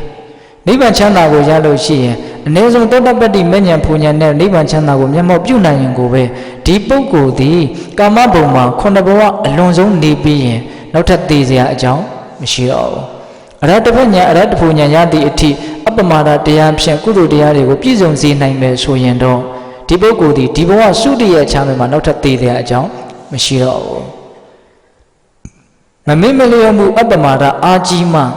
ကုသိုလ်ကောင်းမှုတွေထဲမှာအထွတ်အထိပ်လို့ဆိုရတဲ့မဉ္ဇဉ်ကိုရမှာနော်မဉ္ဇဉ်ကိုရမှနိဗ္ဗာန်ကိုမျက်မှောက်ပြုနိုင်မှာနိဗ္ဗာန်ကိုမျက်မှောက်ပြုရမှာမသေးတဲ့အဖြစ်ကိုရမှာနိဗ္ဗာန်ကိုမျက်မှောက်မပြုရမချင်းသေရမှာပဲဟုတ်လားအဲ့ဒီအမတ္တဓာတ်ဆိုတဲ့နိဗ္ဗာန်ဓာတ်ကိုမျက်မှောက်ပြုနိုင်တဲ့အစွမ်းမရှိမချင်းတရားဓမ္မတို့ဦးဇင်းတို့သိဘဝတွေရဲ့အပေါ်မှာအထင်မှားပြီးတော့လိုချင်တဲ့စိတ်တွေနဲ့ အမျိုးမျိုးသောဘဝတွေကိုထပ်ရပြီးတော့အမျိုးမျိုးသောတည်ခြင်းဖြင့်သေးပေးရဟုတ်ရဲ့လားဒါကြောင့်မမေ့ရင်မဉ္ဇဉ်အဆင့်ထိကုသိုလ်ကောင်းမှုတွေပြည့်စုံမယ်အဲ့ဒါလို့ဆိုရင်နိဗ္ဗာန်ချမ်းသာကိုမျက်မှောက်ပြုပြီးတော့ဒီပုဂ္ဂိုလ်မသေးရတော့ဘူးဟုတ်လားဒါကြောင့်မမေ့ခြင်းသည်မသေးခြင်းရဲ့အကြောင်းတဲ့လူငယ်တွေနားလည်မယ်ထင်ပါတယ်နော်အေးမေ့ခြင်းသည်သေခြင်းရဲ့အကြောင်းနဲ့အဲ့ဒါကဘယ်နဲ့ကြောင့်မေ့ခြင်းသည်သေခြင်းရဲ့အကြောင်းဖြစ်ရတယ်လေအဲ့ဒါကိုလည်းဦးဇင်းတို့အတူတူပဲပြောမယ်မေ့နေရင်ကိလေသာမျိုးစုံဖြစ်မယ်ကိလေသာမျိုးစုံဖြစ်ရင်ကံမျိုးစုံဖြစ်မယ်ကံမျိုးစုံဖြစ်ရင်ဘဝမျိုးစုံဖြစ်မယ်ဘဝမျိုးစုံဖြစ်ရင်ဖြစ်တိုင်းသောဘဝတို့မှာသေခြင်းဖြင့်အဆုံးသတ်ရလိမ့်မယ်ဒါဘယ်သူညင်းနိုင်တော့နော်မေ့နေရင်ကိလေသာမျိုးစုံဖြစ်မယ်ဆိုတာအလွန်မှန်တယ်နော်ဘာတွေဖြစ်နေတယ်လဲမြင်နေတာကြားနေတာနားနေတာစားနေတာထိနေတာတွေးနေတာဖြစ်နေတာတွေတခုမှမသိဘူးမေ့နေတယ်ဆိုရင်တော့ကြိုက်เสียလို့ထင်ရင်လောဘမကြိုက်เสียလို့ထင်ရင်ဒေါသမဖြစ်ပေဘူးလား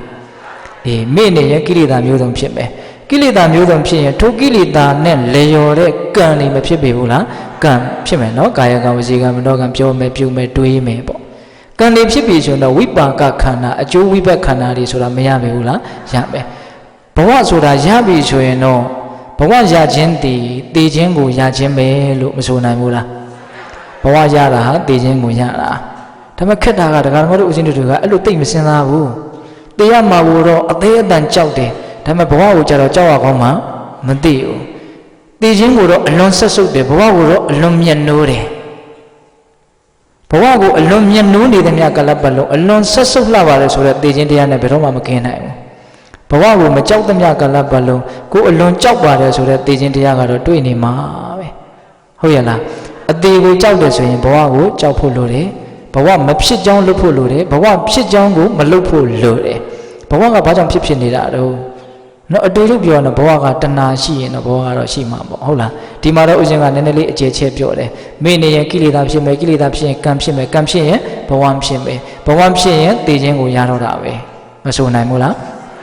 ဒါကြောင့်မေ့ခြင်းသည်အဖန်ဖန်တည်ခြင်းရဲ့အကြောင်းဆန့်ကျင်ဘက်အဓိပ္ပာယ်တစ်စုံဆိုတာဒါပြောတာနော်မမေ့ရင်မတည်ရဘူးမေ့ရင်တည်ရလိမ့်မယ်ဒါကြောင့်တချို့သူတော်ကောင်းကြီးကမမေ့နိဗ္ဗာန်မေ့တုတ်တန်ဆိုပြီးတော့စကားလေးရေးတာပေါ့နော်မမေ့နိဗ္ဗာန်မေ့တုတ်တန်တဲ့ဟုတ်ရလားအေးအဲ့ဒါဦးဇင်းတို့ခုနတုန်းကဂါထာလေးရဲ့ပထမနှစ်ပါးရဲ့ဆန့်ကျင်ဘက်အဓိပ္ပာယ်တစ်စုံနောက်ထပ်ဦးဇင်းတို့ဒုတိယနှစ်ပါးရဲ့ဆန့်ကျင်ဘက်အဓိပ္ပာယ်တစ်စုံကြံသေးတယ်နော်အဲ့ဒါကပိုးတောင်စဉ်းစားစရာကောင်းတယ်အဲ့ဒီအဓိပ္ပာယ်လေးကိုဦးဇင်းကပိုးပြီးတော့သဘောကျတယ်အခုပြောတာလည်းသဘောမကျဘူးမဟုတ်ပါဘူးကျပါတယ်နော်အဲ့တော့နောက်ပြောမဲ့အဓိပ္ပာယ်လေးကဘာလဲဆိုတော့အပမတ္ထနာမိယံတိယေပမတ္ထယထာမတ္ထရေကျင်ပုဂ္ဂိုလ်တို့သည်ပမတ္ထမေ့လျော၍နေကြကုန်၏တေထုမေ့လျော၍နေကြသောတတ္တဝါတို့သည်မတာယထာတေကြကုန်မကဲ့သို့အပမတ္ထမမိတ်မလျောသောတတ္တဝါတို့သည်နမိယံတိမသေးနိုင်ကြလေကုန်မေ့နေတဲ့တတ္တဝါတွေသေသလိုမျိုးမမေ့သောပုဂ္ဂိုလ်တွေမသေးနိုင်ဘူးတဲ့စကားလေးကနည်းနည်းဝိုက်နေတယ်လို့ထင်တယ်နော်နားလည်ဖို့နည်းနည်းခက်နေမယ်လို့ထင်တယ်မေ့နေတဲ့လူတွေသေတယ်လို့မျိုးမမေ့တော့သူမသေနိုင်ဘူးဆိုတာဘာကိုပြောတာတုံးဆိုရင်မေ့နေတဲ့လူတွေရဲ့သေခြင်းကအလွန်ဆိုးတယ်မမေ့တဲ့ပုဂ္ဂိုလ်ရဲ့သေခြင်းကအဲ့ဒါလို့မဆိုးဘူးတနည်းအားဖြင့်မေ့တဲ့သူနဲ့မမေ့တဲ့သူရဲ့သေခြင်းတရားဟာမတူဘူးလို့ပြောတာမေ့တဲ့လူရဲ့သေခြင်းကဆိုးတယ်ပေါ့မမေ့တဲ့လူရဲ့သေခြင်းကမဆိုးဘူးလို့ပြောတာအဲ့တော့ဒီနေရာမှာလည်းဦးဇင်းတို့နည်းနည်းတော့ရှင်းစရာလိုမယ်ထင်တယ်နော်မေ့သောပုဂ္ဂိုလ်ရဲ့သေခြင်းကဘာကြောင့်ဆိုးလဲဘလို့ဆိုးလဲနားလည်ဖို့မလိုဘူးလားမမေ့သောပုဂ္ဂိုလ်ရဲ့သေခြင်းကဘာကြောင့်ကောင်းလဲဘလို့ကောင်းလဲဒါလေးနော်အဲ့တော့ဒီနေရာမှာဦးဇင်းတို့လူငယ်တွေအတွက်ပါပဲပြောခြင်းတယ်နော်မေ့သောပုဂ္ဂိုလ်ရဲ့သေခြင်းကဘာကြောင့်ဆိုးတယ်လဲဘလို့ဆိုးတာလဲဆိုကြပါစို့အင်မတန်ကောင်းမြတ်တဲ့သာသနာနဲ့တွေ့ရတဲ့ဒီလူဘဝရဲ့တန်ဖိုးကိုမသိဘဲနဲ့ဘဝကိုဖြစ်တယ်လို့ပဲပေါ့ဆာမိမိရော့နေသွားမယ်ဆိုရင်အကုသိုလ်ဖြစ်ခွင့်ကြုံရင်ဖြစ်မှာပဲဒီပုဂ္ဂိုလ်ကုသိုလ်တွေနဲ့လည်းသူလွဲချော်မှာပဲမိနေတာကိုဟုတ်လား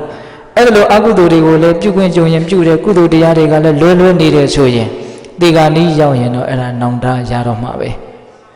အကုသိုလ်တွေပြုခဲ့မှားလေခြင်းဆိုတဲ့အကုသိုလ်နဲ့ပတ်သက်ပြီးတော့နောင်တနဲ့သေရတတ်တယ်နော်နောက်ပြီးတော့ ကုသိုလ်တရားတွေနဲ့လွဲခဲ့လေခြင်းဆိုတဲ့နောင်တနဲ့လည်းသိရတတ်တယ်ဘယ်နောင်တမှမကောင်းဘူးနော်မေ့နေရင်အဲ့ဒါလိုနောင်တ2မျိုးတစ်မျိုးမျိုးနဲ့သိရတဲ့အကြောင်းရှိအကုသိုလ်တွေပြုမိမှားလေခြင်းဆိုတဲ့နောင်တကုသိုလ်တရားတွေနဲ့လွဲခဲ့လေခြင်းငါလူတော့ဖြစ်ခဲ့ပါရဲ့ထိထိရောက်ရောက်ဘာမှမလုပ်ခဲ့ရပါလားဆိုတဲ့အတွေးတွေနဲ့ပူပူလောင်လောင်ဆင်းရဲရဲသိရတတ်တယ်ဒါခက်ရှင်းရှင်းဦးဇင်းတို့တွေးကြည့်တာပါနော်တတ်ထက်နည်းနည်းလေးလေးနက်နက်လေးနည်းနည်းပြောကြည့်အောင်မယ်နော်မေ့ခြင်းတည်သေခြင်းဆိုးတယ်ဆိုတာလေးနဲ့ပတ်သက်ပြီးတော့ဟုတ်လားမေ့နေတဲ့ပုဂ္ဂိုလ်ဟာခန္ဓာရဲ့ဘဝရဲ့သဘောအမှန်ကိုသိမြင်နားလည်အောင်ကြိုးစားဖို့သူ့မှာအချိန်မရှိဘူးမေ့နေတယ်ဆိုတော့ခန္ဓာဟာဘာလဲဘဝဆိုတာဘာလဲလောကဆိုတာဘာလဲဒါကိုလေ့လာဖို့စူးစမ်းဖို့သိဖို့ကြိုးစားတဲ့ကိစ္စသူ့မှာဘာမှမရှိဘူးဖြစ်တယ်လို့ပဲသူကအာယုန်နေဆွဲဆောင်ရနောက်ကိုပဲလိုက်နေတာကိုဟုတ်လားအဲ့ဒါလို့မေ့နေတဲ့ပုဂ္ဂိုလ်ဒီဘဝနဲ့ခန္ဓာရဲ့အကြောင်းကိုသိအောင်မကြိုးစားတဲ့အတွက်ကြောင့်ဘဝခန္ဓာရဲ့အကြောင်းကိုအမှန်တိုင်းသူမသိဘူးအမှန်တိုင်းမသိရင်တော့ဘဝခန္ဓာဆိုတာကဒုက္ခသာလေအမှန်ဖြစ်တယ်နော်အဲ့ဒီဒုက္ခအမှန်ကိုမသိရင်တော့ဒီပုဂ္ဂိုလ်ကဆွဲလန်းမှုလိုချင်မှုမမောမှုအာကြီးတော့မှာပဲဘဝနဲ့ခန္ဓာရဲ့အကြောင်းကိုအမှန်မသိရင်မသိသလောက်ဆွဲလန်းမှုမမောမှုမကြီးပေဘူးလားအေးမေ့နေသောပုဂ္ဂိုလ်ဒီဘဝခန္ဓာရဲ့ပုံမှာအမှန်မသိတဲ့အတွက်ကြောင့်ဆွဲလန်းမှုကြီးလိမ့်မယ်ဒါပြောတာနော်ဆွဲလန်းမှုကြီးရင်ကြီးသလောက်အစွဲနာရင်အခွာခက်တယ်ဆိုတာကသဘာဝပဲဒါကိုပြောချင်တာဟုတ်ရဲ့လား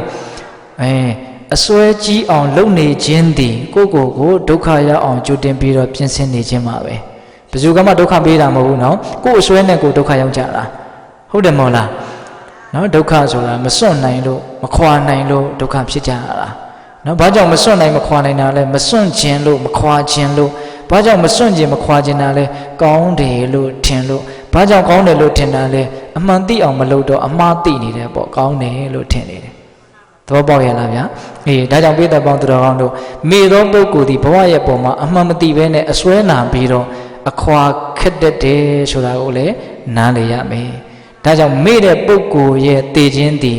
အဲ့ဒါလို့ဆိုးတယ်လို့နားလည်ဖို့မလိုဘူးလားလိုတယ်မေ့တဲ့ပုဂ္ဂိုလ်ရဲ့တည်ခြင်းကဆိုးတယ်ဆိုတော့မမေ့သောပုဂ္ဂိုလ်ရဲ့တည်ခြင်းကကောင်းတယ်ပေါ့အဲ့လိုမဆိုးဘူးပေါ့ဒါကတော့နားလည်ဖို့လွယ်သွားပြီနော်မေ့တာနဲ့မမေ့တာကဆန့်ကျင်ဘက်ဆိုတော့နားလည်ဖို့လွယ်သွားပြီဟုတ်လားမမေ့မလျော့နေတဲ့ပုဂ္ဂိုလ်ကတော့အကုသိုလ်နဲ့ပတ်သက်ပြီးတော့လည်းနောင်တရစရာမရှိဘူးကုသိုလ်ကောင်းမှုနဲ့ပတ်သက်ပြီးတော့လည်းပဲနောင်တရစရာမရှိဘူးဘာမှကြီးကြီးကျယ်ကျယ်အကုသိုလ်မပြုတ်ခဲ့တဲ့အတွက်ကြောင့်ပူစရာမလိုဘူးပေါ့နော်ကုသိုလ်တရားတွေကိုလည်းထိထိရောက်ရောက်ပြုတ်ခဲ့တဲ့အတွက်ကြောင့်ဘာနောင်တမှရစရာမရှိဘူးပေါ့နောက်ပြီးတော့ဘဝခန္ဓာရဲ့အကြောင်းကိုလည်းပဲတတိတရားအားကြီးတဲ့ပုဂ္ဂိုလ်ဟာအမှန်အတိုင်းရိပ်မိတဲ့ဉာဏ်မကြီးပေဘူးလားဉာဏ်ကြီးလေအစွဲနည်းလေပါပဲဉာဏ်နည်းလေအစွဲကြီးလေပါပဲဟုတ်လားဉာဏ်ကြီးလို့အစွဲနေတယ်ဆိုရင်အခွာမခက်ဘူးဆိုတဲ့အဓိပ္ပာယ်ပေါ့ဟုတ်ရဲ့လားအသိဉာဏ်ကြီးလေဆွဲလန်းမှုနေလေဆွဲနှံမှုနေလေစွန့်ရတဲ့အခါကာလမှာတတ္တမှုရလေလေပဲဟုတ်ရဲ့လားဒါကြောင့်ပိဿပေါင်းသူတော်ကောင်းတို့တက်ရှိတက်မဲ့အရာတွေကိုယ်ခန္ဓာအပါဝင်အလုံးသောအရာတွေရဲ့ပုံမှာဒါတွေဟာအသုံးချယုံမြန်တသက်ပါဆွဲလန်းစရာအရာမဟုတ်ဘူးဆိုတာကိုနားလည်ထားဖို့လိုတယ်နော်သုံးရမယ့်အရာဆွဲရမယ့်အရာတွေမဟုတ်ဘူးတဲ့ဓမ္မဗေဒိဆိုကြီးပြောတဲ့စကားတစ်ခုတော်တော်ကြိုက်ပါတယ်ဦးဇင်းကဟုတ်လားလူတွေကသုံးဆွဲတယ်ဆိုပြီးတော့ဟုတ်လားပေါင်းပြီးတော့ပြောကြတာမရှိဘူးလားအေးသုံးမှာမဆွဲပါနဲ့ဆိုတဲ့အဓိပ္ပာယ်ပေါ့အခက်တာကမေ့နေရင်တော့ဆွဲမှာပဲနော်ဆွဲနေရင်တော့အဲ့ဒါအခွဲခွာခက်တော့မှာဒါကြောင့်မမေ့မှသာလဲအစွဲမနာမှာအခွာမခက်မှာဆိုတာကိုနားလည်ပြီးတော့မမေ့သောပုဂ္ဂိုလ်ရဲ့တည်ခြင်းကအဲ့ဒါကြောင့်အဲ့ဒါလိုကောင်းပါတယ်လို့နားလည်ဖို့မလိုဘူးလားလိုတယ်မေ့တဲ့ပုဂ္ဂိုလ်ရဲ့တည်ခြင်းကတော့ဆိုးတယ်မမေ့တဲ့ပုဂ္ဂိုလ်ရဲ့တည်ခြင်းကကောင်းတယ်အသေးဆိုးရင်ဒုတိယဘဝဆိုးတဲ့ဘဝရမယ်အသေးကောင်းရင်ဒုတိယဘဝကောင်းတဲ့ဘဝရမယ်ဒါကြောင့်ဘဝတစ်ခုရဲ့ဏိကုံးပိုင်းလို့ဆိုရတဲ့တည်ခြင်းတရားဟာလည်းပဲအလွန်အရေးကြီးတယ်ဆိုတဲ့အဓိပ္ပာယ်ကိုတခါတည်းပြောဖို့မလိုဘူးလားလိုတာပေါ့ဗျာဟုတ်လားဒါကြောင့်ပိဿပေါင်းသူတော်ကောင်းတို့ဒုတိယပြောလိုက်တဲ့ဆန့်ကျင်ဘက်အဓိပ္ပာယ်တစုံမေ့တဲ့ပုဂ္ဂိုလ်တွေသေတယ်လို့မျိုးမမေ့တဲ့ပုဂ္ဂိုလ်တွေမသေနိုင်ပါဘူးတနည်းအားဖြင့်မေ့သူနဲ့မမေ့သူသေခြင်းတရားမတူပါဘူးမေ့သူရဲ့သေခြင်းကဆိုးတယ်မမေ့သူရဲ့သေခြင်းကကောင်းတယ်ဟုတ်ရဲ့လားအဲ့ဒါဦးဇင်းတို့ဒီကာထာလေးရဲ့အဓိပ္ပာယ်ဒါတွေကိုကြည်ကြည်ပြတ်ပြတ်နားလည်စဉ်းစားပြီးတော့မေ့လျော့ခြင်းဒီဘေးဆိုတာအလွန်မှန်မှလားမမေ့မလျော့ခြင်းဒီဘေးကင်းရဆိုတာအလွန်မှန်မှလားလို့သိမြင်နားလည်ပြီးတော့ ဘာဝေထထင်ခိကံမက်ကင်၈ပါးကိုပွားများပြီးတော့နေရမယ်လို့တိုက်တွန်းချက်ကလေးကမပါဘူးလားပါတယ်နော်ဒါလေးကတော့ဏိကုံးချုပ်ပေါ့နော်အဲ့ဒါလို့မေ့လျော့ခြင်းရဲ့အပြစ်နဲ့မမေ့မလျော့ခြင်းရဲ့ဂုဏ်ကျေးဇူးကိုသိမြင်နားလည်ပြီးတော့တေချာပေါက်စွန့်ပစ်ခဲ့ရမယ့်အရာတွေအတွက်နဲ့မေ့လျော့နေခြင်းသာမထိုက်တန်ဘူးဆိုတာကိုနားလည်ပြီးတော့နော်မက်ကင်၈ပါးကိုပွားများပြီးတော့ကြိုးစားအထောက်ကြဖို့မလိုဘူးလားလိုတယ်ဒီနေရာမှာမက်ကင်၈ပါးကိုအထောက်တယ်ဆိုတာကလည်းအနှစ်ချုပ်အတူချုပ်ပြောရရင်တော့ဘဝခန္ဓာမှာဖြစ်ပေါ်လာတဲ့ရုပ်တဘာဝနံတဘာဝတရားတွေဟာဖြစ်ပေါ်လာပြီးတဲ့နောက်ချုပ်ပြောက်သွားကြတယ်ဆိုတဲ့မမြဲတဲ့အနိစ္စအချက်ကိုမမြဲဘူးလို့သိမြင်နေခြင်းဒီပင်လေအဲ့ဒါမက်ကင်၈ပါးကိုပွားများနေတယ်လို့မဆိုနိုင်ဘူးလားဆိုနိုင်တယ်အဲ့ဒါမက်ကင်ကိုပွားများတဲ့အလုပ်ကိုလုပ်နေတာပဲဟုတ်လားဒါကြောင့်တတိပဋ္ဌာန်ဒေသနာတော်နီးနဲ့အညီဒီခန္ဓာမှာဖြစ်ပေါ်လာတဲ့အကြောင်းအားလျော်စွာဖြစ်ပေါ်လာတဲ့မြင်ခြင်းကြားခြင်းနားခြင်းစားခြင်းထိခြင်းတွေ့ခြင်းအစရှိတဲ့ရုပ်ဓာတ်နာမ်ဓာတ်သဘာဝမျိုးစုံတို့ရဲ့ဖြစ်ပေါ်လာပြီးတဲ့နောက်ချုပ်ပြောက်သွားကြတဲ့သဘောတွေကိုသိမြင်နားလည်လာအောင်တတိပဋ္ဌာန်ဒေသနာနည်းနဲ့အညီကြိုးစားအထောက်ဖို့မလိုဘူးလားလိုတယ်အဲ့လိုအထောက်ပါများလို့ဖြစ်လာတဲ့သဘာဝတရားတွေဟာချုပ်ပြောက်သွားကြတာကြီးပဲလို့အသိဉာဏ်ရှင်းခဲ့မယ်ဆိုရင်အဲ့ဒါကိုတမ္မာဒိဋ္ဌိလို့မဆိုရဘူးလားတမ္မာဒိဋ္ဌိဆိုတာအမြင်မှန်ပေါ့နော်အမှန်ကိုမြင်တာပေါ့မမြဲခြင်းဟာအမှန်တရားဖြစ်တယ်အဲ့ဒီမမြဲခြင်းအမှန်တရားကိုမမြဲဘူးလို့သိခြင်းသိပင်လေအမြင်မှန်ဖြစ်ပြီးတော့အဲ့ဒါတမ္မာဒိဋ္ဌိလို့လည်းဆိုရတယ်ပေါ့ဟုတ်ရလားဒါကြောင့်မဂ်ကင်၈ပါးကိုပွားများပြီးတော့နေရမယ်ဆိုတာဘယ်အဓိပ္ပာယ်ကိုပြောတာလဲတတိပဋ္ဌာန်ဒေသနာနီးနဲ့အညီစူးစမ်းအထောက်ပြီးတော့မမြဲခြင်းသဘောကိုမမြဲဘူးလို့အမှန်တိုင်းတိနေခြင်းကိုမဂ်ကင်၈ပါးကိုပွားများတယ်လို့ဆိုတာလို့နားလည်ပြီးတော့ဘဝရဲ့မမြဲတဲ့အချက်ကိုအမှန်တိုင်းသိမြင်နားလည်တဲ့စိတ်နဲ့နေနိုင်အောင်ကြိုးစားရမယ်ဟုတ်ရလားအဲ့ဒါလို့နေနိုင်အောင်ကြိုးစားကြလို့ဆုံးမခြင်းတည်ပြင်လေအဲ့ဒါဘုရားအဆူသူတို့ရဲ့အဆုံးအမဩဝါဒပါတဲ့ဧတံဗုဒ္ဓနုသာသနိတဆူသောဘုရားရဲ့အဆုံးအမမဟုတ်ပါဘူးအဆူစုသောဘုရားတို့ရဲ့အဆုံးအမပါတဲ့တတိယဂါထာဟုတ်လားဦးဇင်းတို့ဟောတာတနာကြီးနဲ့15မိနစ်တောင်နဲ့ကြော်သွားပြီเนาะအဲ့ဒါဦးဇင်းတို့ဒီကနေ့ဂါထာဘယ်နှပုဒ်တုံးများ3ပုဒ်ဂါထာ3ပုဒ်ဖြင့်ဘေးဘယ်နှမျိုးကိုသိရတော့3မျိုးဘေးလွတ်ရာကိုပါတခါတည်းမြတ်စွာဘုရားသင်မသွားဘူးလားသင်သွားတယ်အဲ့တော့ဂါထာ3ပုဒ်ဖြင့်သိရတဲ့ဘေးတွေက1ပြင်းရည်ခြင်းသည်ဘေး2ညင်းခုန်ခြင်းသည်ဘေး3မေ့လျော့ခြင်းသည်ဘေးဟုတ်တယ်နော်ပြင်းရည်ခြင်းသည်ဘေးပါညင်းခုန်ခြင်းသည်ဘေးပါမေ့လျော့ခြင်းသည်ဘေးပါအဲ့ဒီဘေးတွေကလွတ်ချင်တယ်တနည်းအားဖြင့်ပြင်းရည်ခြင်းဆိုတဲ့ဘေးကလွတ်ချင်တယ်ဆိုရင်ဘယ်လိုလုပ်ရမလဲမပြင်းဖို့ပဲရှိတယ်ဒီပြင်နီးမရှိဘူးနော်ညင်းခုန်ခြင်းဆိုတဲ့ဘေးကလွတ်ချင်ရင်မညင်းဖို့ပဲရှိတယ်မေတ္တာကြီးရမယ်ပေါ့ဆိုလိုတာကနော်ပြီးတော့ဗာလဲမေ့လျော့ခြင်းဆိုတဲ့ဘေးကလွတ်ချင်တယ်ဆိုရင်တော့မမေ့ဖို့ပဲရှိတယ်ဟုတ်လားဒါကြောင့်ကိုဆုံးမရမယ်နော်ကိုဆုံးမရမယ်ဘယ်လိုဆုံးမရမလို့မပြင်းနဲ့ပြင်းရင်တော့ဘေးသင်လိမ့်မယ်ဟုတ်လားမငင်းနဲ့ညင်းရင်တော့ဘေးသင်လိမ့်မယ်မမေ့နဲ့မေ့ရင်တော့ဘေးသင်လိမ့်မယ်တဲ့တရားကပြောလိုက်တော့လဲတူတူလေးပဲဟုတ်လားသုံးလုံးနဲ့ပဲเนาะမပြင်းနဲ့မငင်းနဲ့မမေ့နဲ့ဟုတ်ရဲ့လားဒါကြောင့်ပေတပေါင်းတော်ကောင်းတို့ဒီဒေသနာမှာလာတဲ့ဘေးလွတ်မြောက်ကြောင်းနိလန်ကောင်းတွေကိုအသုံးချပြီးတော့ကိုဘေးမဖြစ်အောင်နေနိုင်ကြတဲ့သူတော်ကောင်းတွေဖြစ်ကြပါစေလို့ဦးဇင်းတို့ဆန္ဒပြုပြီးတော့ဘေးမဖြစ်အောင်နေပါဆိုတဲ့တရားကိုမေတ္တာပို့ပြီးတော့ဆုံးသတ်ကြရအောင်နော်ဘဝတုသဗ္ဗမင်္ဂလာရခန္တုသဗ္ဗဒေဝတာသဗ္ဗဗုဒ္ဓ ानु ဘာဝေနတရာဒုက္ခိဝန္တုတိ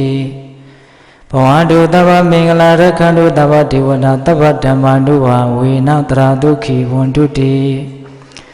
ဘဝတုသဗ္ဗမင်္ဂလာရခန္တုသဗ္ဗဒေဝတာသဗ္ဗသံဃာ ानु ဘာဝေနတရာဒုက္ခိဝန္တုတိဒီတုမကသင်တရားနာပိတပေါင်းတော်ဟောင်းတို့စာတာအလုံးသောတတ္တဝါနန္ဒတို့အားသဗ္ဗမင်္ဂလာလောကီလောကုတ္တရာကောင်းဆိုသမျှမင်္ဂလာဝဝတိဘဝတုကောင်းဆောင်မသွေဖြစ်တော်မူကြပါစေတည်းသဗ္ဗဒေဝတာမိမိတို့ခန္ဓာကိုယ်မှာစောင့်ကြနေကြကုန်သောနတ်မိမိတို့ဤမှာစောင့်ကြနေကြကုန်သောနတ်မိမိတို့သာနာမိမိတို့ကဘာမှာစောင့်ကြနေကြကုန်သောနတ်မျက်နှာကောင်းနာပေါင်းတို့ကလည်းပဲရက္ခဏတို့ကောင်းဆောင်မသွေစောင့်ရှောက်တော်မူနိုင်ကြပါစေတည်းသဗ္ဗဗုဒ္ဓ ानु ဘာဝေန ကင်းငါဝါလိုသောစုမကပွင့်တော်မူကြတဲ့ဆုစတော်သာဘာဘုရားရှင်ကိုရောမြတ်တို့ရဲ့တကုတေဇောအနုဘောတော်တို့ကြောင့်၎င်းသာဘာဓမ္မနုဘာဝေနမဲလီရန်ဖိုးလေးတဲ့နိဗ္ဗာန်ပရိယတိဆိုသောဆေရတော်တရားတော်မြတ်တို့ရဲ့တကုတေဇောအနုဘောတော်တို့ကြောင့်၎င်းသာဘာတန်ခါနုဘာဝေနမဂ္ဂထံလေးရောက်ဖလထံလေးရောက်ဆိုသောရှောတော်ရိယတန်ခါရှင်မြတ်တို့နှင့်တကွာတိလဂုံသမာဓိကိုပညာကိုတို့နဲ့ပြည့်စုံတော်မူကြတဲ့သမုဒိတန်ကအရှင်ကောင်းအရှင်မြတ်ပေါင်းတို့ရဲ့တကုတေဇောအနုဘောတော်တို့ကြောင့်၎င်းတရားနိယောညပါဘေကမဆိုင်ခြင်းရှိတိုင်းခြင်းရှိတိုင်းဒုက္ခိကိုစိတ်နှပြကြမ်းမှချမ်းသာကြကုန်သည်ဘဝတို့ကောင်းစွာမသွေဖြစ်တော်မူကြပါစေတည်း